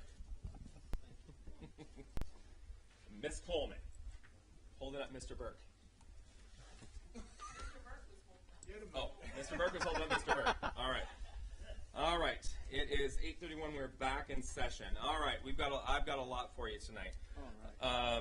To include a presentation after I'm done talking. So, and Mr. Boyce, you have that presentation? Or who has? Oh, sure. You have it. Sorry, Miss. Okay, you can go ahead and fire that up and get it going while I go through my list here. Okay. So you're getting an update tonight on Exit 21 because I have that on my list to discuss this evening to let you know where we are, and I won't take Mr. Boyce's thunder away on that one. Let's talk about the slide. We've already been in contact with the State Patrol, and they'll be reaching out to Chief Kelly to discuss a new traffic plan or new traffic pattern to figure out how to help. We're not going to make it perfect. We're going to be inundated with traffic, but what we can do is we can make it better. I will tell you that back in 2015 when we had our first slide as mayor-elect, I was here in this room, and I'll just say it was a shit show. Everything in this town was crazy. It was on lockdown. It was horrible. We go fast forward to 2017, and we are facing another landslide in approximately the same area, and we had learned so much from the first one, and I was grateful that I was here in this room when those that were managing it were working through it, that we were able to snap into place quickly. Fast forward to 2023, here we are again. We snapped into our roles quickly. We got traffic control out, Public Works. The chief was in contact with the sheriff's office and Department of Emergency Management. We knew the drill. We knew what we were supposed to be doing. But there were some new things that popped up. So even everyone to the communities to our south popped in. They got on their exits. They shut them down. They weren't allowing traffic to go, and they were starting to flip everybody around. So although the traffic came, it came later than it did in previous incidents. So with that said, State Patrol will be reaching out to Chief Kelly and Public Works Director, and everybody will be sitting down and hashing that out and trying to figure out what that looks like so everyone knows their role.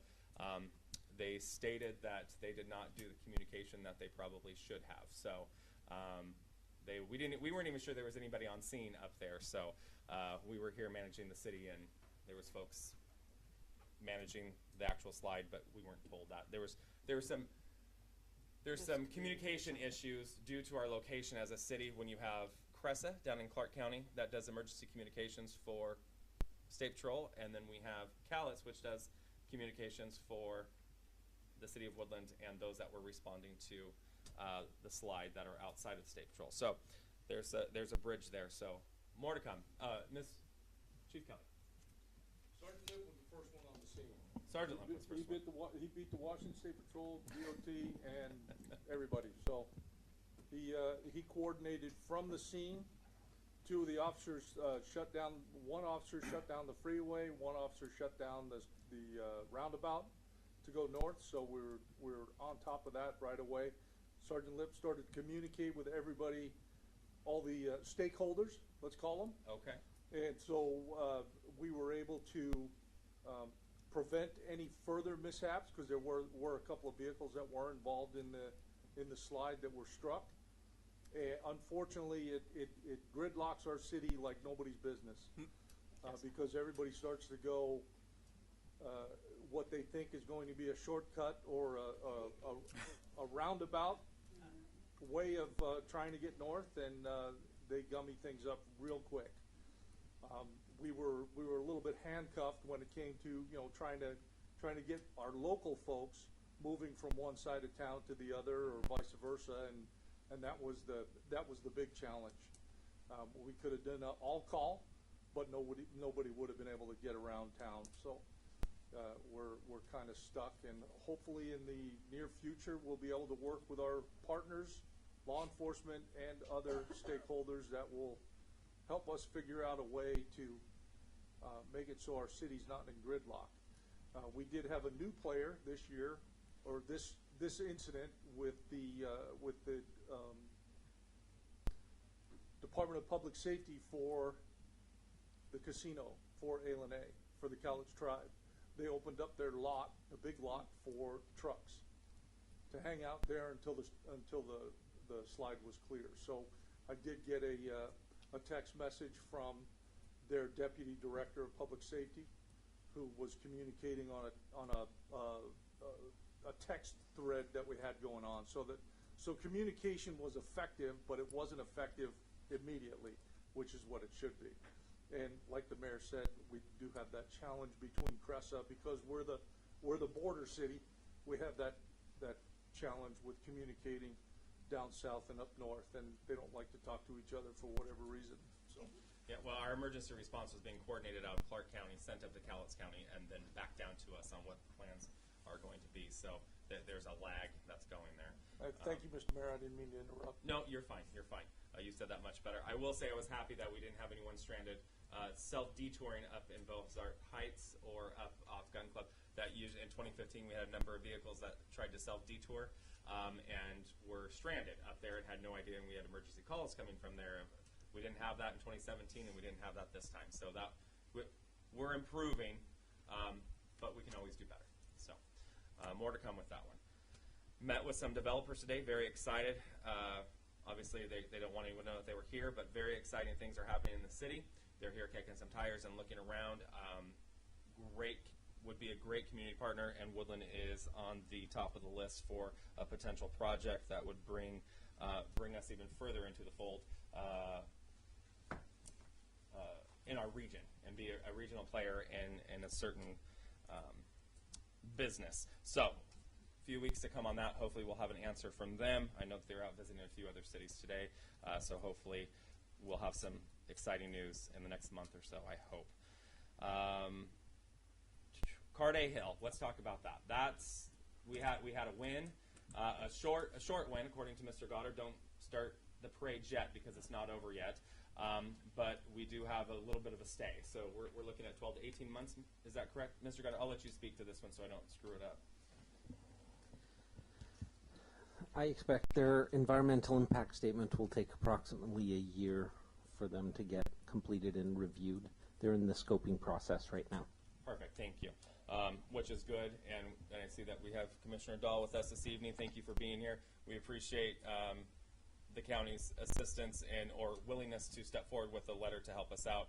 Right before it got sent out, we got word that we were on a kind of a holding pattern. So I appreciate yours and Mr. Mortenson's time and efforts to put that forward. But like I told Mr. Mortenson through email, don't get rid of it yet. We may still need it in the future. Hopefully not, but we're in a holding pattern. Planning Commission and joint meeting with City Council. I'm taking a poll right now for May 6th.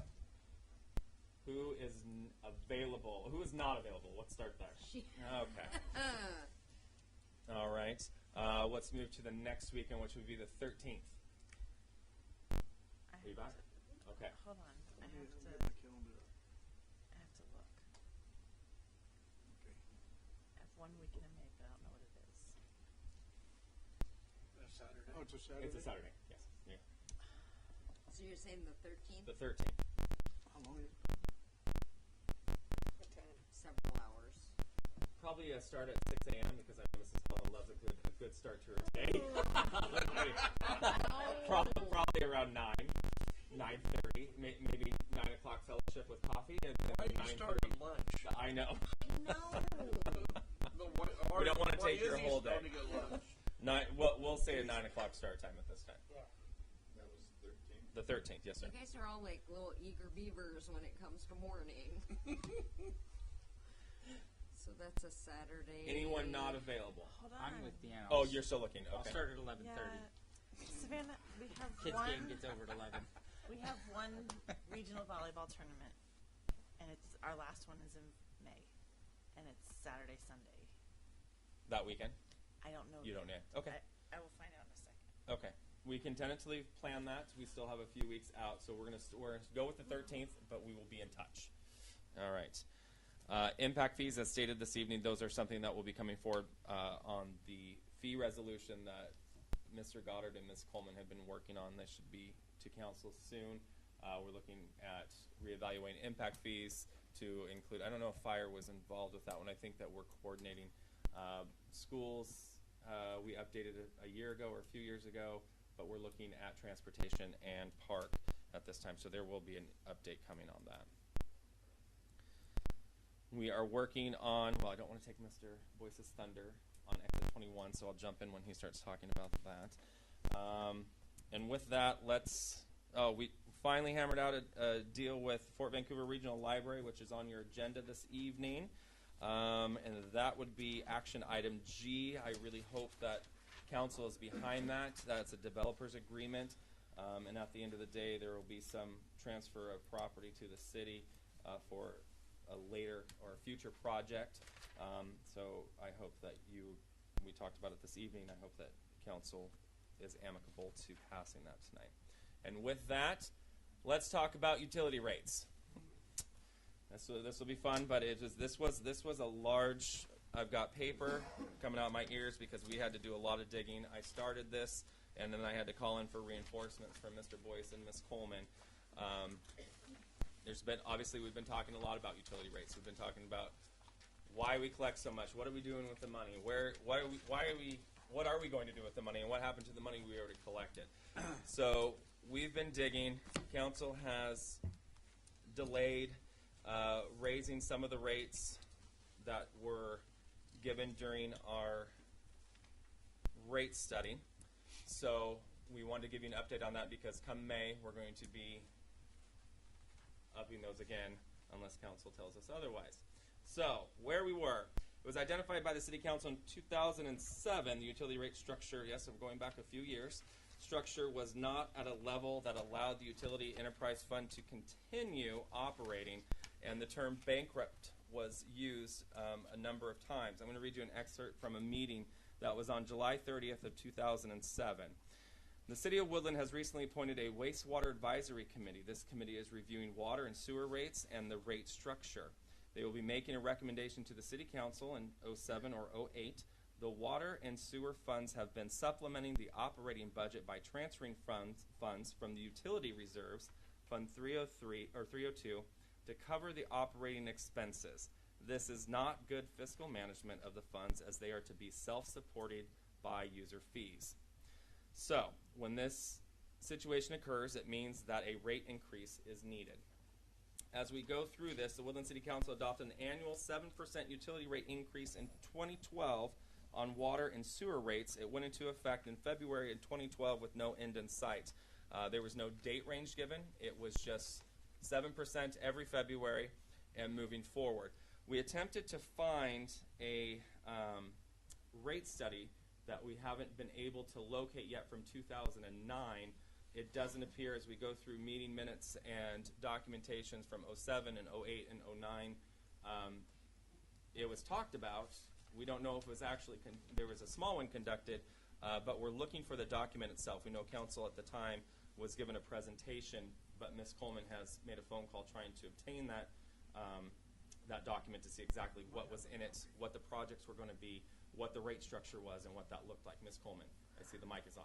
Yes, they stated that they did not have the actual rate study completed. They just had a PowerPoint presentation. They did get back to me, Okay. and they did have some documentation, but they don't ever show that they actually fully completed the rate study. That's probably why it wasn't in our records, and Okay. they weren't able to provide it. But they did provide me the same presentation Okay. that was provided to council in 2009. Okay, perfect, thank you. And in 2009, I think this, make sure I got the right, that's this right now. Make sure I get the right one because I think that this is it here. That is not it. So in 2009, I believe, council, it was suggested that council do a 10% increase, but looking at as well, let's just go into the presentation. The water and sewer funds were lacking fund balance as indicated in 2007. And for education, the fund balance is used for future expansion, maintenance, and emergency fixes. Fund balance is used on items that are not an identified expenditure during the regular budgeting process. So every year we go through the budget, we put things in the budget. Ms. Coleman comes forward, Mr. Goddard comes forward, the chief comes forward and says, hey, these are things we expect in the following year. We're asking, we've got the money identified, we want to put it in the budget. The fund balances are for capital improvement projects that are coming up in the future or that have been identified during the budgeting process. So back in 2007, it was obvious that we were using our fund balance just for operations. Let's talk about where we are now. So where we are in 2018, it was identified by this council, a newer council. Not everybody was here at the time, but a majority of you were. That the annual 7% increase was not based on Woodland's capital plan showing aged infrastructure, but based on surrounding community rates of a study done in 2009. So back to 2009, this council was given a presentation that stated your systems are not up to speed and you need to do something. Again, that rate study was never followed through, and in 2018, we're just arbitrarily raising the rate 7% every year with no end in sight and nothing to say this is what we're doing with the money except operations. So FCS was contacted to complete a utility study, and that study addressed revenue requirements, the cost of service, and the rate, design, and assessment charges, charges calculation, the CIP, and that would be your capital facility improvements. So moving forward, what are we going to need to sustain the system? What are we going to need to, what's going to age out and what needs to be replaced? And those are things that we save for in that ending fund balance. December of 22, City Council adopted a comprehensive water and sewer utility rate study that was presented by the FCS group in June of 22. And as you can see there, the study reviewed the utilities' financial needs over the 11-year planning period, 2020 through 2030, with rate design for the planning period 2021 through 2025 and operations and capital through 2030. The overall objective of the study was to establish a financial plan for the utilities. What exactly do we need for our future? Where are we going? And what needs to be switched out? What needs to be, what are the big maintenance issues that are come up, and how are we going to pay for them? So the cost of service analysis was done, promote long-term sustainability of the system, and update the city's assessment charges. Because again, I would like to say that we came to you and said, hey, we keep doing 7%, but we don't have a plan for our system. We're just raising rates and we're just fixing things as we go. Ms. Coleman, you have something. I'm thinking, Mayor, that the plan was adopted in 2020 for the rates to start in 2021, so that's a typo up there, that's I a believe. typo. Sorry, Yes, I I just apologize. wanted to clarify that. Okay. And I didn't catch that, so. Okay, thank you. Utility rate comparison. Let's go to the next slide here. So City Council directed the 7% back in 2012, and that started with no end in sight. It was a balanced increase based on other communities within the area and how we can keep up with our system. And through the rate study and through these conversations over the last few years, we've explained to you as a council, as the decision makers, and to the community that we cannot base our rates on what everybody else is paying, because our systems are different, our needs are different compared to Richfield, compared to Kalama, compared to Battleground. We were basing that 7% on surrounding communities. There was no supportive data to show that 7% increase was appropriate, if it was more or less than it should be, and which constitute, in my opinion, in our opinion, poor planning practices.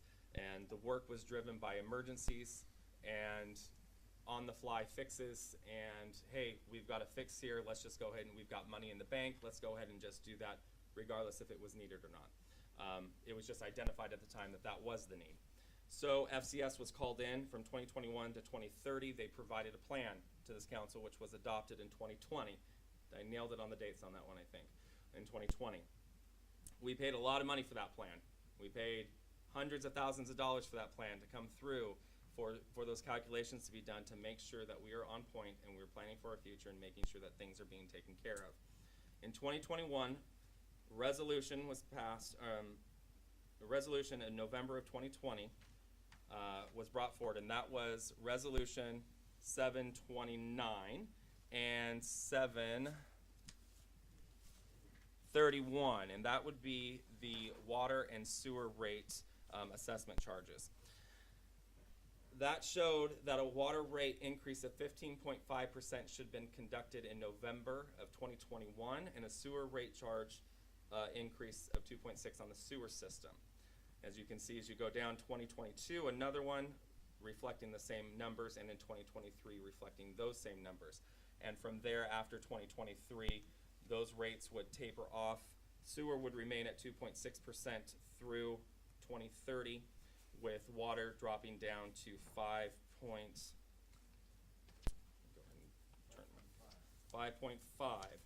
for the remainder of those years. And we'll go to the next slide, please. that water rate increase of 15.5% was based on the assessment done by FCS Group and the fact that we needed to front load charges or front load our projects so we can go out and take a loan out so we can get our water reservoir. We'll get into those. But basically they're saying your water fund is horrible. You don't have enough money in it. And at this time, I will tell you, at our current savings accounts, combined with the water, we're at about $750,000. And compared to our sewer, which is around $4 million in our reserve accounts. So our sewer fund is very healthy, and we're able to use that for operations. And we do the same thing with the water number that I gave you. But we're able to complete projects that are within the plan that was given to us on our sewer system because of some of the savings that we have and those rates. That 7% rate helped us get us there. But as you can see, the 2.6% rate increase is more of a cost of living or inflation rate versus things that are needed for the projects because we've done a good job getting to this point with our sewer system. Our water system is the one that's somewhat in failure still. So as you look there, in 2020, the rate of 15.5% should have been put into place by council, but it was delayed till February of 2021.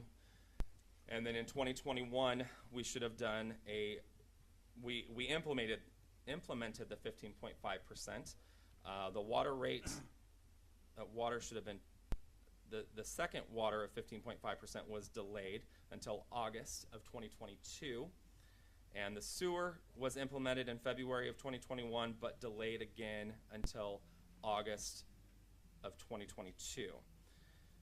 Moving on to 2022, Minol implemented a 15.5% in August on the water rate based on our resolution that we provided to them. And water was again delayed because there should have been another one in November. Now there's two back-to-back there, and you're probably saying, why are we doing this so high? Because we keep delaying, so we have to keep kicking the can down the road and getting these rates in place to follow the plan that we paid hundreds of thousands of dollars for. So as we look through here, you can see we delayed, we implemented, we delayed, we delayed. And now here we are in 2023. We're in the third year of our plan that FCS has provided to us, and we are now scheduled for a 15.5% starting on May 16th of this year. We are then scheduled for another water rate increase of 15.5% in November, which was scheduled and is still scheduled at this point. And the sewer rate will not be increasing in May, but waiting until November. I should say November, not now. November at a 5.2% in November of 2023. At that point, if we stay on schedule, we will be up to speed and on track. However, we are now behind a couple of years. And so, what does that mean? Because it does sound like a lot. So let's go to the next slide, and we did a comparison here of what would have happened if we would have stayed on the 7% versus the FCS study. As you can see, when we just look at water, 7% all the way through 2030 would have been about a 70% increase over time, compounded, of course, and then the FCS study puts us at 85%, so it's a 15% difference. So basically what the FCS group has done is front-loaded our projects that need to be completed and then reduced it over years. So if we were to average that out, it would be 0.5% from 2021 through 2030 if we would have stayed on 7%. However, because of the project needs and the cost of those projects, we have front-loaded that and then tapered it out over the rest of the planning period. When you look at sewer, we would have been extraordinarily high on that if we would have stayed on the 7% again at 70%. FCS studies took us down to 2.6 because we were healthy in the projects that need to be completed, which was a 44% difference. So overall, looking at this, yes, it looks like a lot, but it's lower than what it would have been if we would have stayed on that 7% trajectory into nowhere. Next slide. The big question comes up is what are you doing with all this money that you need to collect, and why are you raising our rates? This slide here shows what council adopted based on workshops and the direction that was given to the staff. And those highlighted ones are the ones that council has directed us to go through, get funding for, and make happen. Those are the projects you want completed out of the plan that was provided to us. Those ones that are not highlighted will come at a later date. How we get there, we'll still be looking at that. We do intend to take a reevaluation at the 5-year mark, which would be 2024. I'm sorry, 2025, right? 2025, we'll be reevaluating the rate study that was given to us to make sure that we're still on track and make adjustments at that point. Hopefully, we all want to see those rates go down, but it's a midpoint, and we'll be able to do a reevaluation of that. So this is where the money's going. This is why the rates have been suggested the way that they are through the study. Next slide. This is what's been completed from 2018 to 2022. So all the money you collected over that 7% increase, what'd you do with it? Why don't we have any money? Why do we still have to raise these rates, especially on water? Well, because we spent $4.7 million on water projects from 2018 to 2022. So that's where the money went. As we raised those rates from 7% forward, we collected the money, we put it into our reserves accounts, and this is where the money went. Go ahead. And this slide here was presented during Ms. Coleman's presentation a few months back. Next slide, please. And we're going to look at the sewer. As you can see, we didn't spend as much in sewer, which would have suggested why we have such a healthy balance in our sewer account, because we've only spent $1.4 million on projects in the sewer wastewater treatment facility realm. So where our money went, we spent our water money, and we still have a lot of our sewer money left. Next slide, please. So when we talk about moving forward and following the plan, the delayed plan now, we're looking at, Mr. Boyce and Ms. Coleman have been looking at loans, where to get those loans, what those rates are going to be, and what it means for us moving forward, based on the direction that this body gave us on those highlighted items that needed to be repaired, fixed, or created. City of Woodland would be required to provide a substantial down payment on any of the loans that are being looked at this point.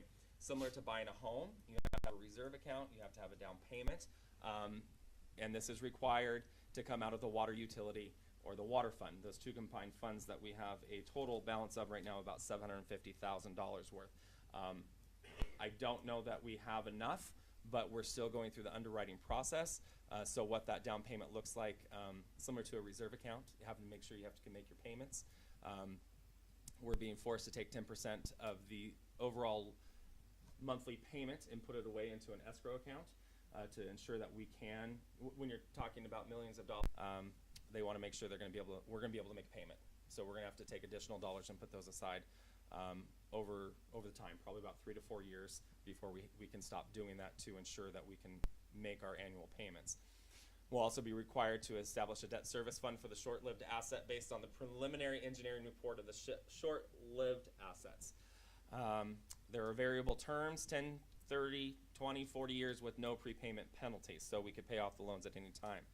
So with all that said, there's still some challenges we're faced with going through and trying to complete the projects that need to be completed on our aging infrastructure and system. When you look at, I think it's the filters are 60 years old. Is that correct? Is that the one? No, go ahead, Ms. Coleman. I'm sorry, I don't know the age of the filters off the top of my head. I'd have all to these look. paperwork I've been going through lately, I've been I've been educated, so it's very old.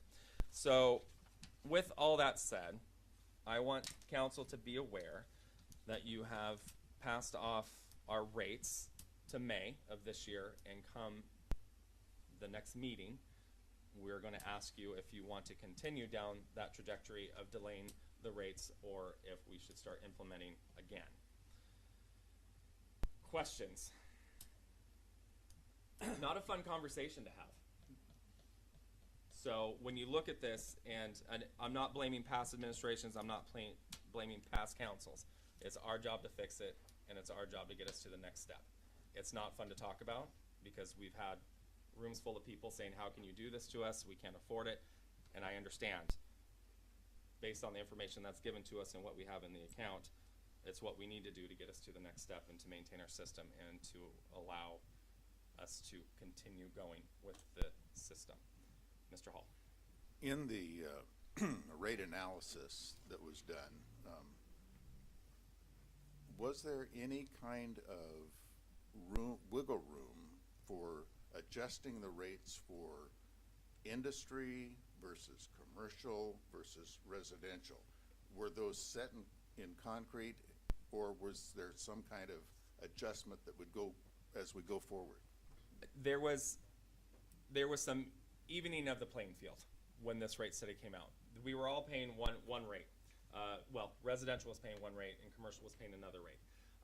Right now, we have implemented a tiered system. So our high water users are paying more, where those that are only using a little bit are paying less now. You're paying for usage of the system. You're using the system more, you're going to pay more to maintain it. You're not paying as the little old lady down on the end of the corner who is a widow and 86 years old who flushes her toilet, once or twice a day and barely does any watering, whatever it may be. She is going to end up paying less than the person that is a family of, I'll use mine for example, a family of 5 that is taking constant showers and doing lots of laundry and watering your yard, washing cars, doing all the things that, cooking and all that stuff. We're going to end up paying more because we're using the system more. So with that said, we've leveled the playing field that way. Commercial. There's a date on that, the time when that kicked in? That was 2021 that started. The tier system started. And commercial, they don't get the prorated sewer. They just pay the one flat rate all year long. Where residential, there's an averaging that's done, knowing that all those things I just discussed, cars being washed, landscaping being watered. I don't want to say it's from June 1st to September 30th. For the wintering average, yeah. Wintering average is from November to April. November to April. So from November to April. So from May to October, you're not paying for all the water going into the sewer system because it's assumed that you're landscaping and doing all those things that you do outside. So it's not going down the drain like it would in December. I don't think you're out washing your car in December or watering your lawn. I don't think I answered your question, and I didn't mean to talk in a circle, but I think I did. Residential is different than commercial. Commercial pays one rate all year long. Okay. So those have already been adjusted. And are there further adjustments planned? Do you know? No. And what about industrial users? Do we have any major industrial users that I'm just thinking back to my days at Foster Farms. Boy, we do have some industrial users. We also have industrial users that the water actually goes into their product. So there is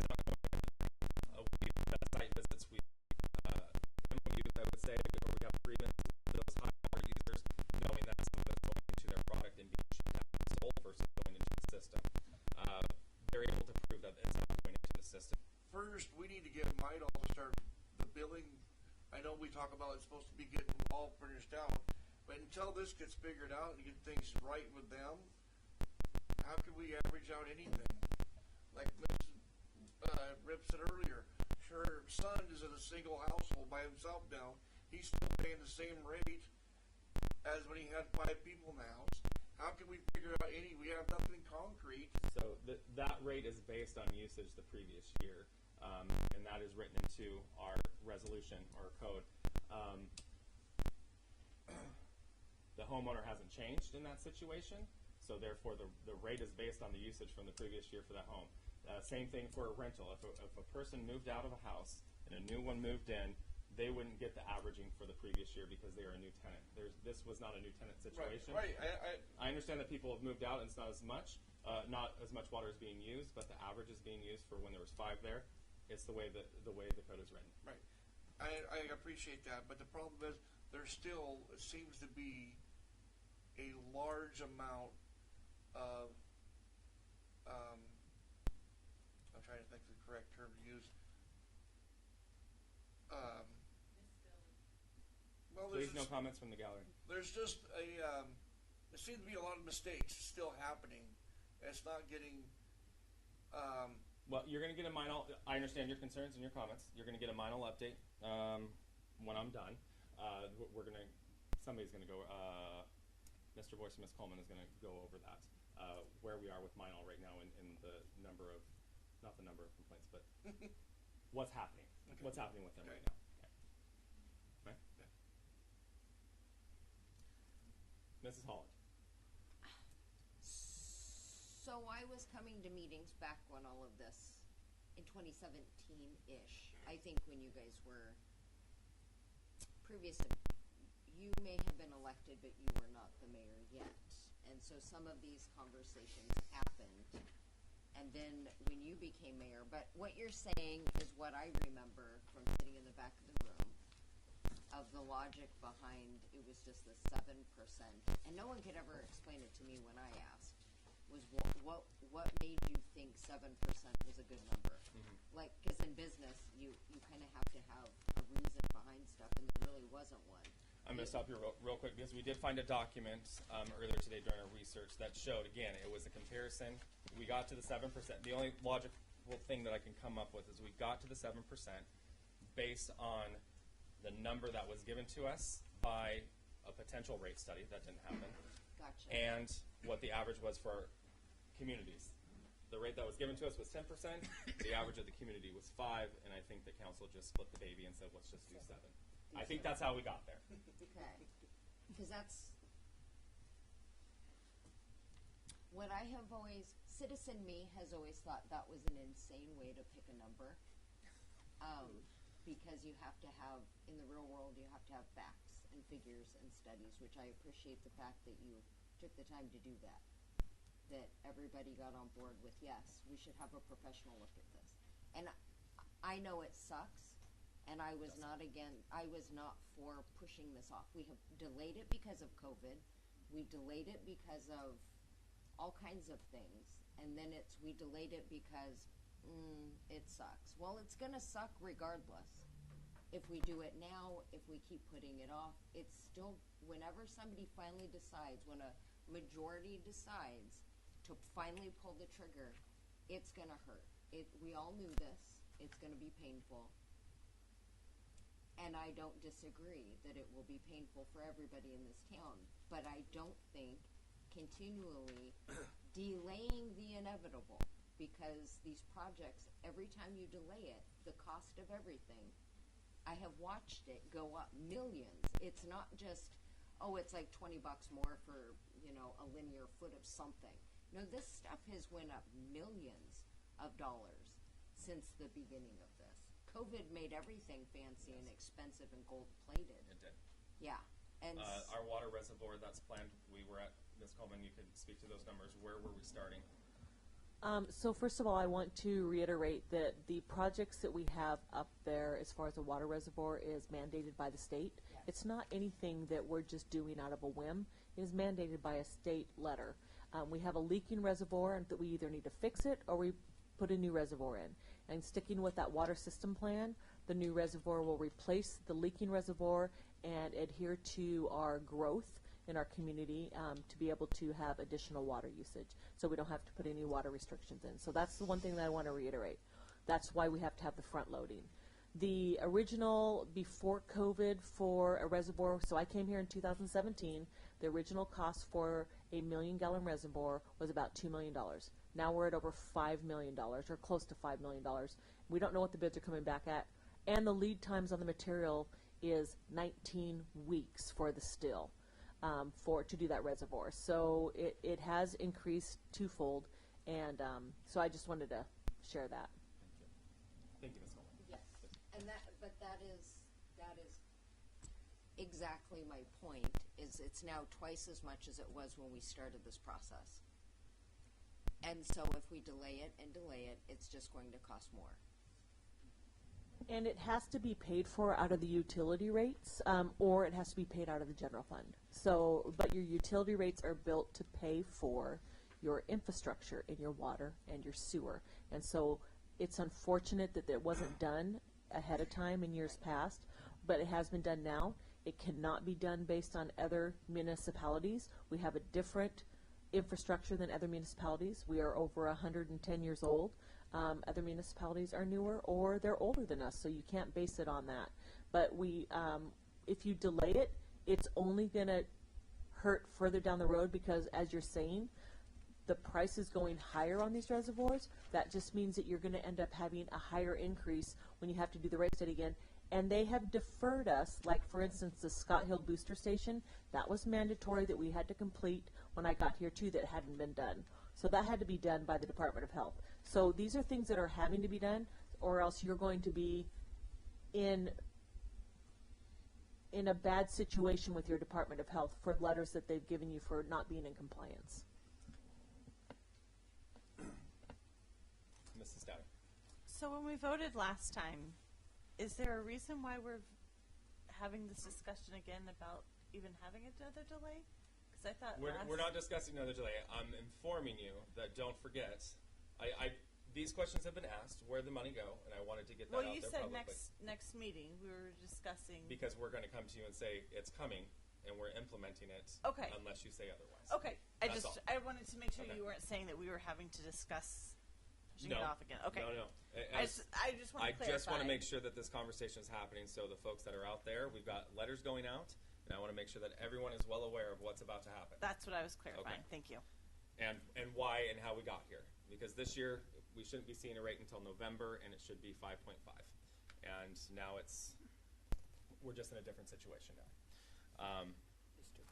Mr. Hall. Yeah. I understand that we can't base our rates on other communities, but I wonder if any comparable studies have been done where we compare what's a water bill in Woodland compared to a water bill in Kalama or a water bill in Lisette or like that. Is that available? Has that been done? We found paperwork that We previous, did do and I don't that. know about recently. Yeah, we did do that. We actually, FCS group did provide that at one of the council meetings, and we provided that, where are we in comparison to other communities, and that is available. I'll have to research that and find out what council meeting that was, but we did look at that So and it say should where be we on were. this website somewhere. Yeah, I'll try to find it for you and get it to you, Terry. And it's Councilmember.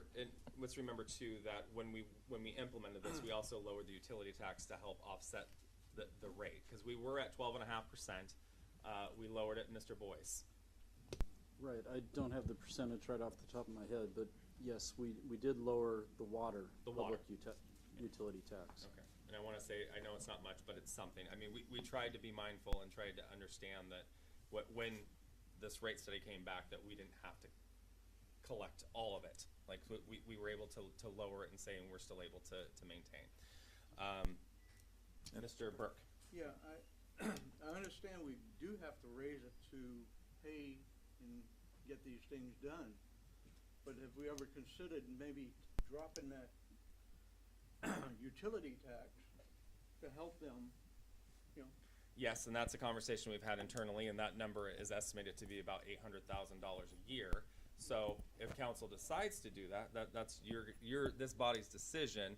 However, you're also going to have to make some other hard decisions on where you want to recoup that $800,000, because that's general fund dollars. Right. So all departments, police, parks, all of that would take a hit, and that's if that's what council decides.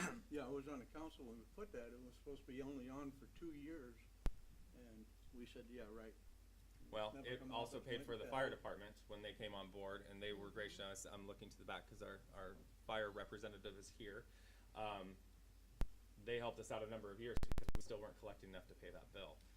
They lowered our bill by hundreds of thousands over the course of time for us because we weren't collecting enough. Mr. Boyce.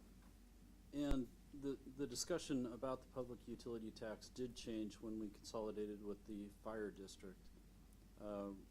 City council chose to significantly lower property tax to make it an even split. So the city reduced its property tax by over 800,000, I believe. Or I'd have to, don't quote me on that figure. And it was the same, or no, by 1.4 million.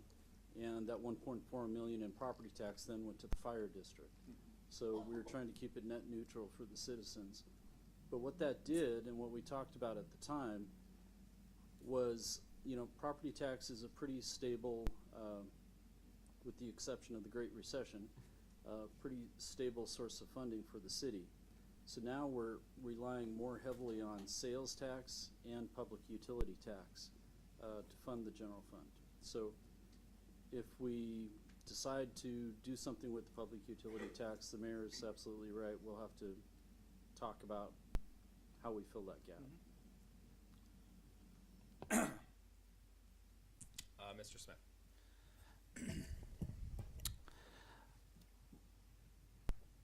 It's gonna be a struggle here.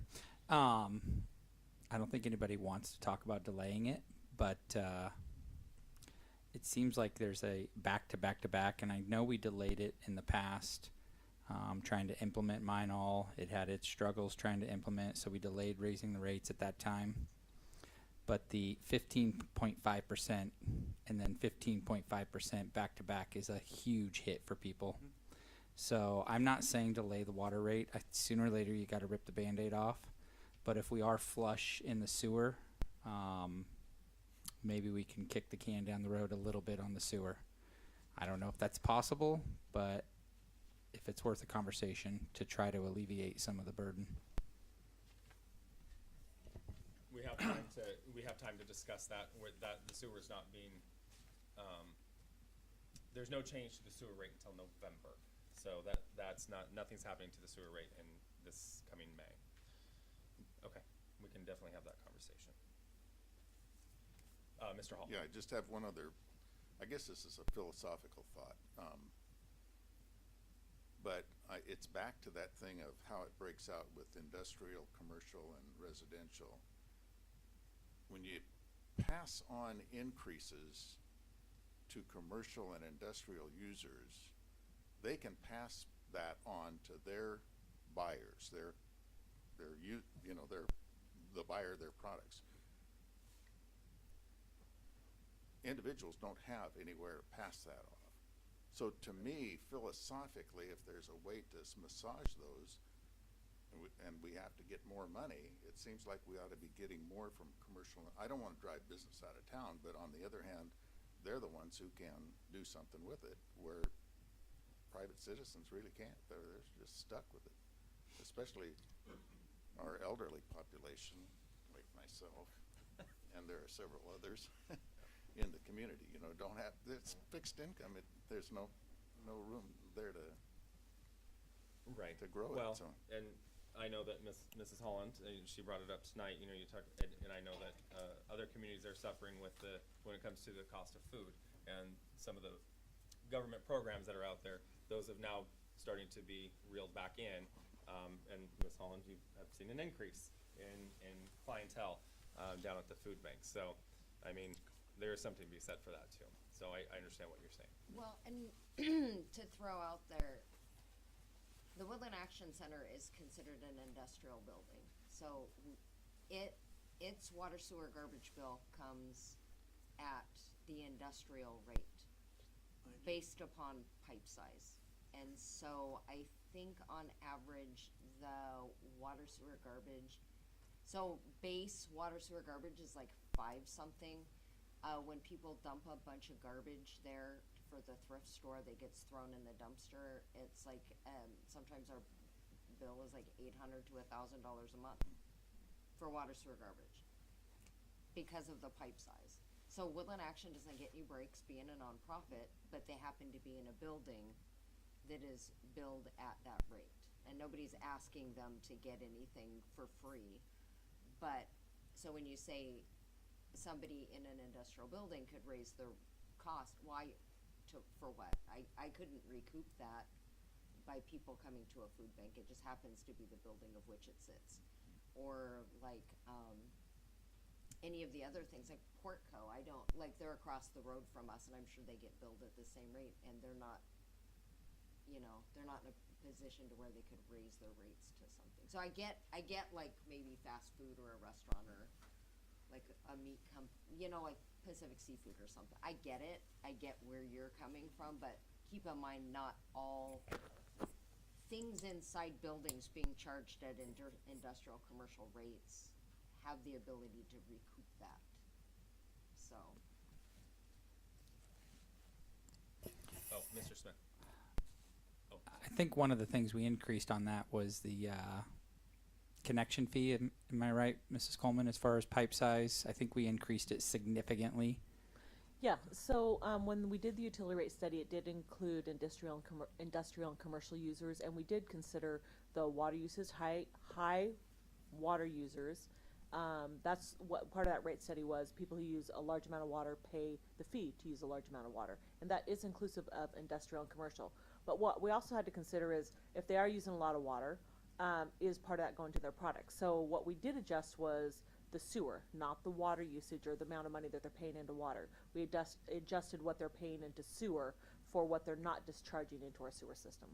So I just want to make sure you guys knew that. And I think we were significantly lower compared to other jurisdictions as far as the connection fees go. We were, and now and we're we did comparable. adjust the fees accordingly. That's correct. Mr. Alderman.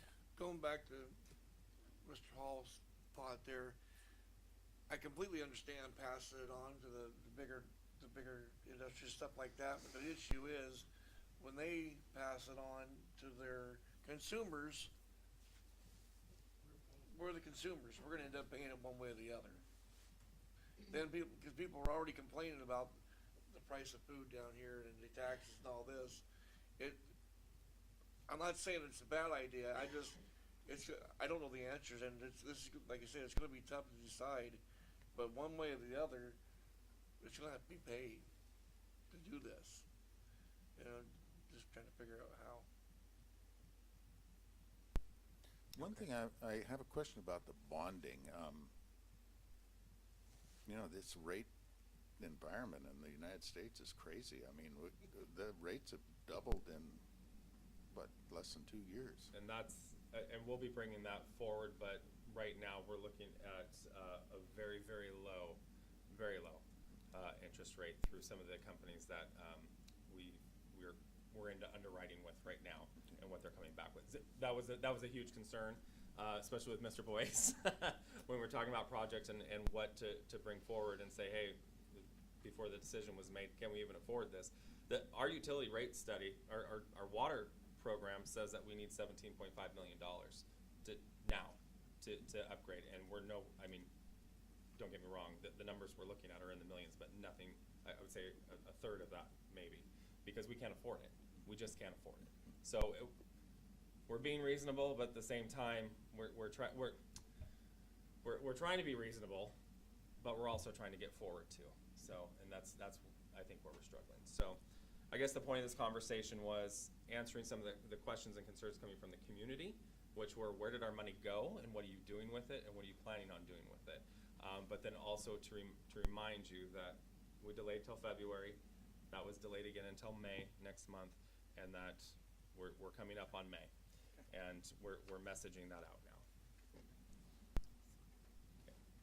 Okay. Ms. Coleman. I just want to talk a little bit about. I know 15.5% is a scary number when you talk about percentage, but what does 15.5% represent? It's 15.5% of a dollar, or 15.5% of $1 million. So it's really hard to say we're raising the rates 15.5% because people go, oh my gosh, what's that mean? So I did a little spreadsheet, and on that spreadsheet I looked at tier 1, tier 2, tier 3 users, and what we're talking about per month is $9 a month, which is for a tier 1, we're only talking tier 1, which is $108 a year. So I want people to know, if you think 15.5%, what is $9 a month? So I think of it in terms of what am I going to have to, when my rate goes up, what am I going to have to adjust for to make up for that $9 a month? So I want you to think about it in those terms. Or do I need to cut back on using water to get into a tier 1 versus being tier 2? A tier 2, we're talking about $11.68 a month when you're looking at a tier 2, which is $140 a year.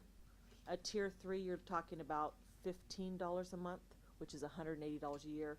And then tier 4, I think I didn't look at the tier 4, I'm sorry, I didn't have that. But I wanted to see really what is 15.5%. So that's what you're looking at. And again, this is in your water. And so when you're talking about postponing it, if you postpone it, you'll definitely postpone it. But every time you postpone it, and I'm not telling you to or not to, but I'm just saying every time you postpone it, you're looking at $9 now. If you postpone it for another year, and you have to borrow money against that, and now your reservoir goes up to $5.5 million, what are you gonna look at on your increase then? Are you gonna look at a tier one now going, instead of $9 a month, going up to $11.68 a month? Because now you have to make up for the additional costs for your capital project. And remember, this one capital project I'm talking about, your reservoir is mandated. And so is the biosolids tank. So it's nothing that you guys are doing anybody any favors by moving it down the road. You're just incurring a later cost, which is incurring higher costs for your capital projects. I just want everybody to be aware of that. You can move it down the road, but you're going to have to pay for it some way or another because it is mandated. So. Okay. Thank you. You can get rid of the slides, and I just have one more topic of funness to talk about. I too attended the the hearing on the Lewis River Road development, and have seen some comments and heard some comments, and have gotten phone calls, and just like the rest of you, I'm sure.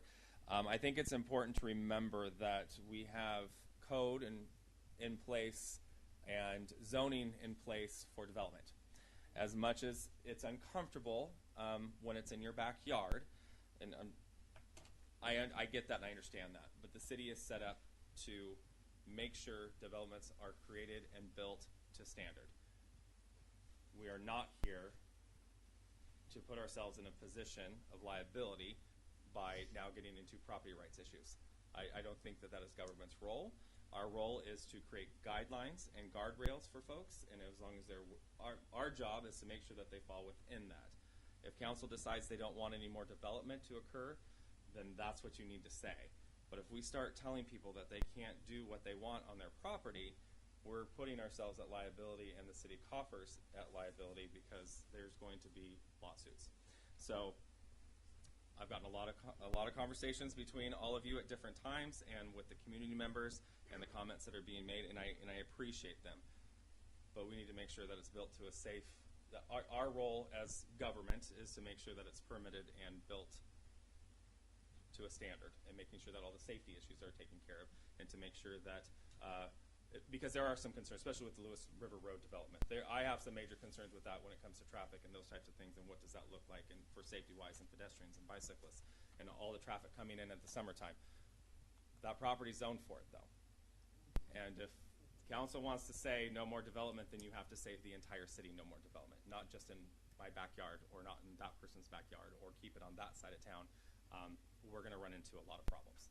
So I just bring that up because I know this is a contentious conversation to have when we're talking about apartments and all the I don't have it in front of me here, the 1,000 people that want to come to Woodland. I know that I live in a neighborhood that I'm sure this room was full of and said, don't build those houses, you're going to ruin our city. Some of the people that showed up to the hearing live in my neighborhood saying, don't build that. And I'm thinking to myself, I understand the frustration, but they were saying that about you, and now you're saying it about them. And then there was another neighborhood of folks that were there that saying, oh, don't do that. But they were talking about you that way, the same way, and now you live here.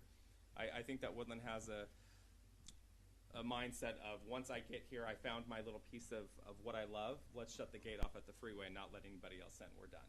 Well, that's not how it works. We are a growing city, and our job is to make sure that folks are building to the standards that we've set forward for them in their guidelines. Mr. Alderman. Is there a way, this is something that's been talked about a lot, at least people have talked to me. Is there a way even to slow it down? Because we all know the biggest problem with this town is the infrastructure in 21. Building these places, bringing all these more people in, is going to create more gridlock until that gets fixed. Is there a way, legally, we could slow it down until we get prepared for it? That's a great question, and I think that a lot of times it comes in, you can't do anything until you fix it, but you can't fix it unless it fails. It's not a failure yet. We may think it's at failure, but it's not a failure yet to the standard. You look at Exit 22, when school lets out, when the port lets out, I've gone to DOT and said, hey, we've got a problem, and they said, we're not going to put money into a 40-minute issue. Something you're going to have to live with, because there's 40 minutes a day that it's an issue. The rest of the time it's not an issue, so why would we throw money at it? Just to fix it, to make us feel better about what we're going through. I know what you're saying, but until we hit that threshold, and I think we're almost there. but that's a great segue for an update on Exit 21. You're welcome. Thank you. Mr. Boyce. Oh, yes, Mr. Smith.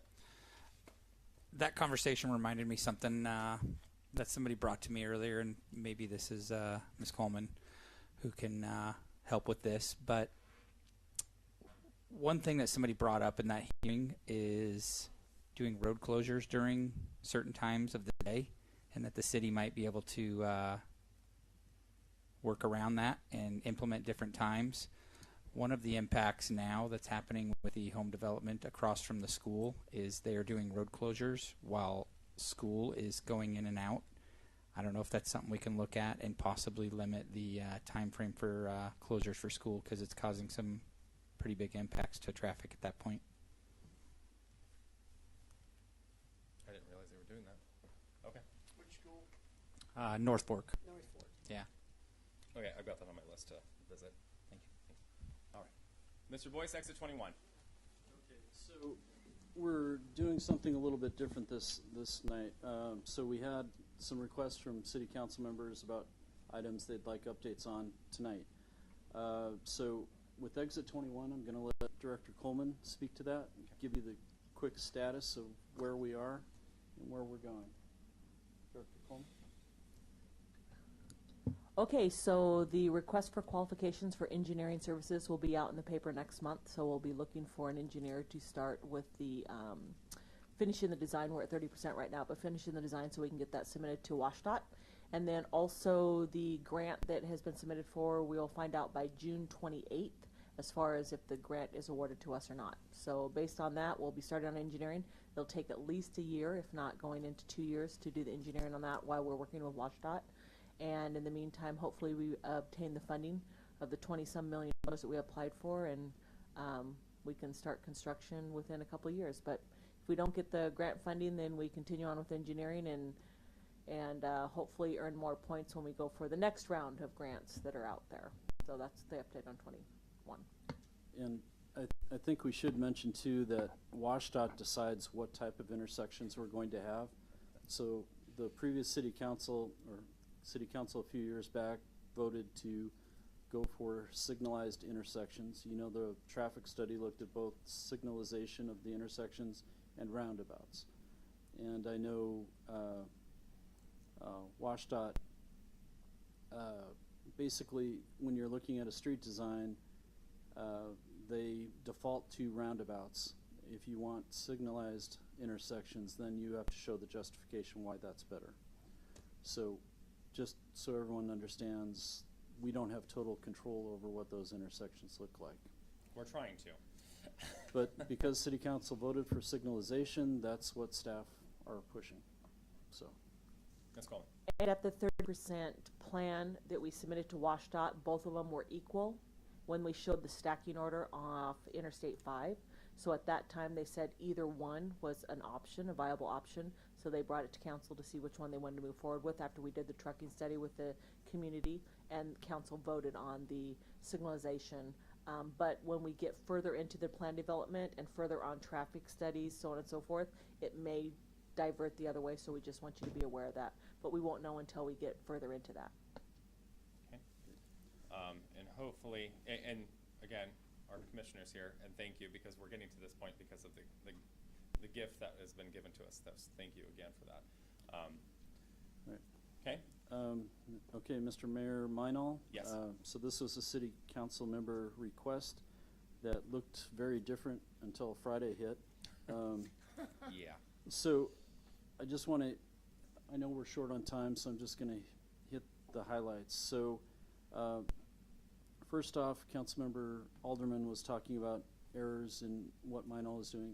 It is improving, and it is getting better. We have an employee that's keeping spreadsheets to show, you know, what issues are out there, making sure follow-up is happening and they're being resolved. So there is a lot of progress going that way. As of Friday, Meinl had a major issue with their server, and phones were out, the websites were out, so all of being able to log payments in even at City Hall, weren't able to access Minall's system. So I did speak with the Vice President today. She indicated phones were up today, I believe by noon or 1 p.m., somewhere in that range. But the servers are still down. We don't have access to the online portal. She indicated they've been working over the weekend. They basically made sure all the backups were in place, and they're rebuilding the systems one by one and testing the systems one by one to ensure they're working. I don't have a date yet. They expect to be complete, and they have not been able to provide information about what exactly happened to cause this. They're still looking into what the cause was. There's no indication at this point that personal data was breached or anything like that. However, they're still doing their due diligence. They've also hired, they have an IT department themselves, but they also hired an outside IT consultant to help resolve the issue. So we'll be placing information on our website to inform the public about where we are, and we're going to be checking in with them daily, if not more often, to get updates. Mrs. Rounds. What does that do for people that come in and make the payment in at the office? Does that create a problem with our security or not posting it on time? Well, I'll let Ms. Hogan speak to that since she's living it. Okay. So when payments are received, cash or check at City Hall, we actually have to post them in two systems to account for it. So our system, so we can reconcile at the end of the day, as well as the Banal system. So we can still accept cash or check at this time in our system. And we're taking note on what account numbers and addresses who have paid. So when their system is up online, we can let Banal know and that they were received on time. Okay. And what date they were received. So we can still accept that. We can't accept card payments because that's linked to their system, unfortunately, and we can't answer questions or look up account information. Okay. Mr. Smith? What's this do for late payments? Are they deferring late payments because of this? We're not doing late payments right now. We're not going to penalize anyone for a late payment when the system can't accept their payment. Yeah, that was some comments I read on We're still social not in media. the process of charging Yeah, fees at this time. and I didn't think so either. I just wanted to make sure it's out there in this meeting as well. Mr. Burke? Yeah, I'm on EFT, electronic funds, excuse me, and we don't get a receipt. Don't they send us a bill so we know what's going to be taken out? Yeah, you get it I in don't your get email. one. I don't get one. Look in your spam folder. I get one every month. Yeah. I get one every month too. Okay. When the system's up and going, we'll double check your account. Okay.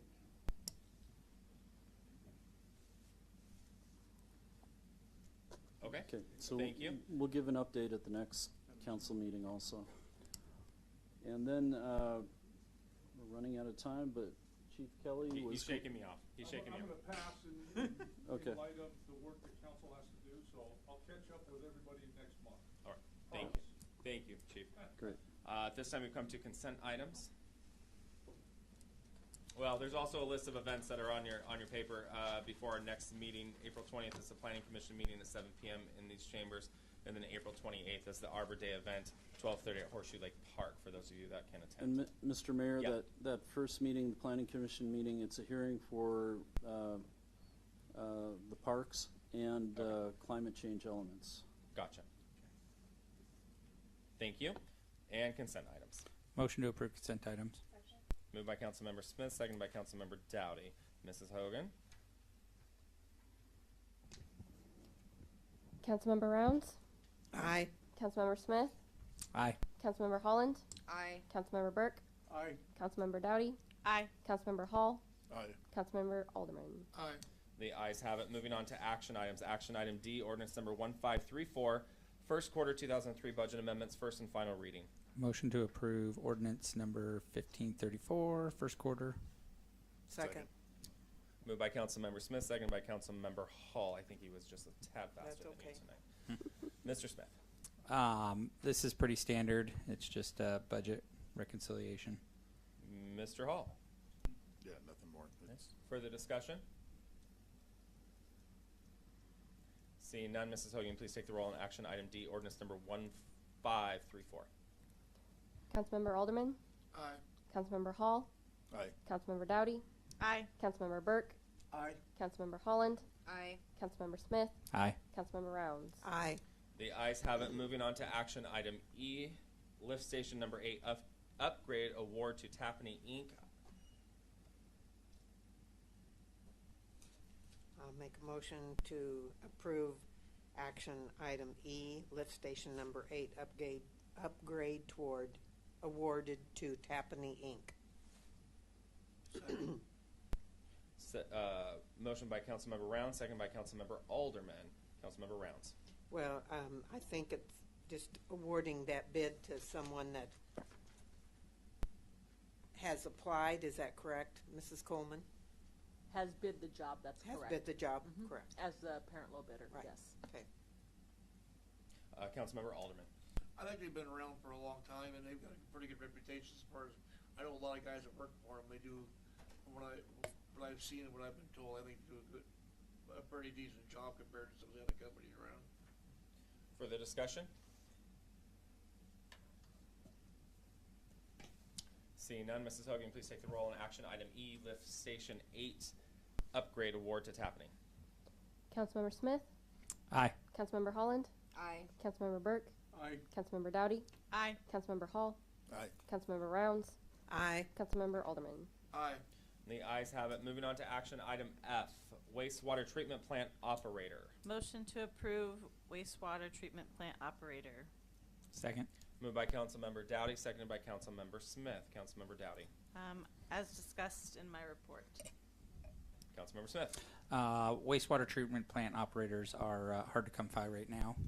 And if we have the opportunity to advance somebody that's already in our department, I think that's a good thing to have longevity for employees to keep moving them up. The only question I would have is there any impact to collective bargaining agreement? Is there anything we need to worry about there? No, actually, it's actually a benefit for us to promote in-house first. Okay. And this is part of our succession plan training that we were moving forward, that we had to put in place for the Department of Health, Department of Ecology. We're supposed to have a succession plan, and so we've done that, and it's actually falling into place where we have somebody from the streets that actually can take over a position now. And normally the union doesn't complain when you want to pay people more. Just want to make sure you ask the question. The only time they don't complain. Further discussion? I think it's a great idea, because also too, another aspect to look at, it's also cross, this guy's gonna be able to do a couple different things when needed. And I think it's a great idea. And when I did my tour, he was there, and Derek spoke, very highly of him. He's doing an absolute wonderful job. So I don't think there's, one thing we talked about, and again, knock on wood, I don't think there's gonna be any problem with him being able to level up in his testing in June. Anything further? Seeing none, Mrs. Hogan, will you please take the roll on action item F, wastewater treatment operator? Councilmember Burke, Aye. Councilmember Holland, Aye. Councilmember Rounds, Aye. Councilmember Hall, Aye. Councilmember Alderman, Aye. Councilmember Dowdy, Aye. Councilmember Smith. Aye. The ayes have it. Moving on to action item G, City of Woodland and Fort Vancouver Regional Library Developers Agreement for Acquisition of Property. I move to approve. Second. Moved by Councilmember Burke, seconded by Councilmember Dowdy. Councilmember Burke. I think that's a pretty good deal. It's something we need. Councilmember Dowdy. I just think this is a great opportunity for the city to acquire some land that will just draw our city from the interstate on to downtown and get us the recognition we need right off the interstate. So. further discussion?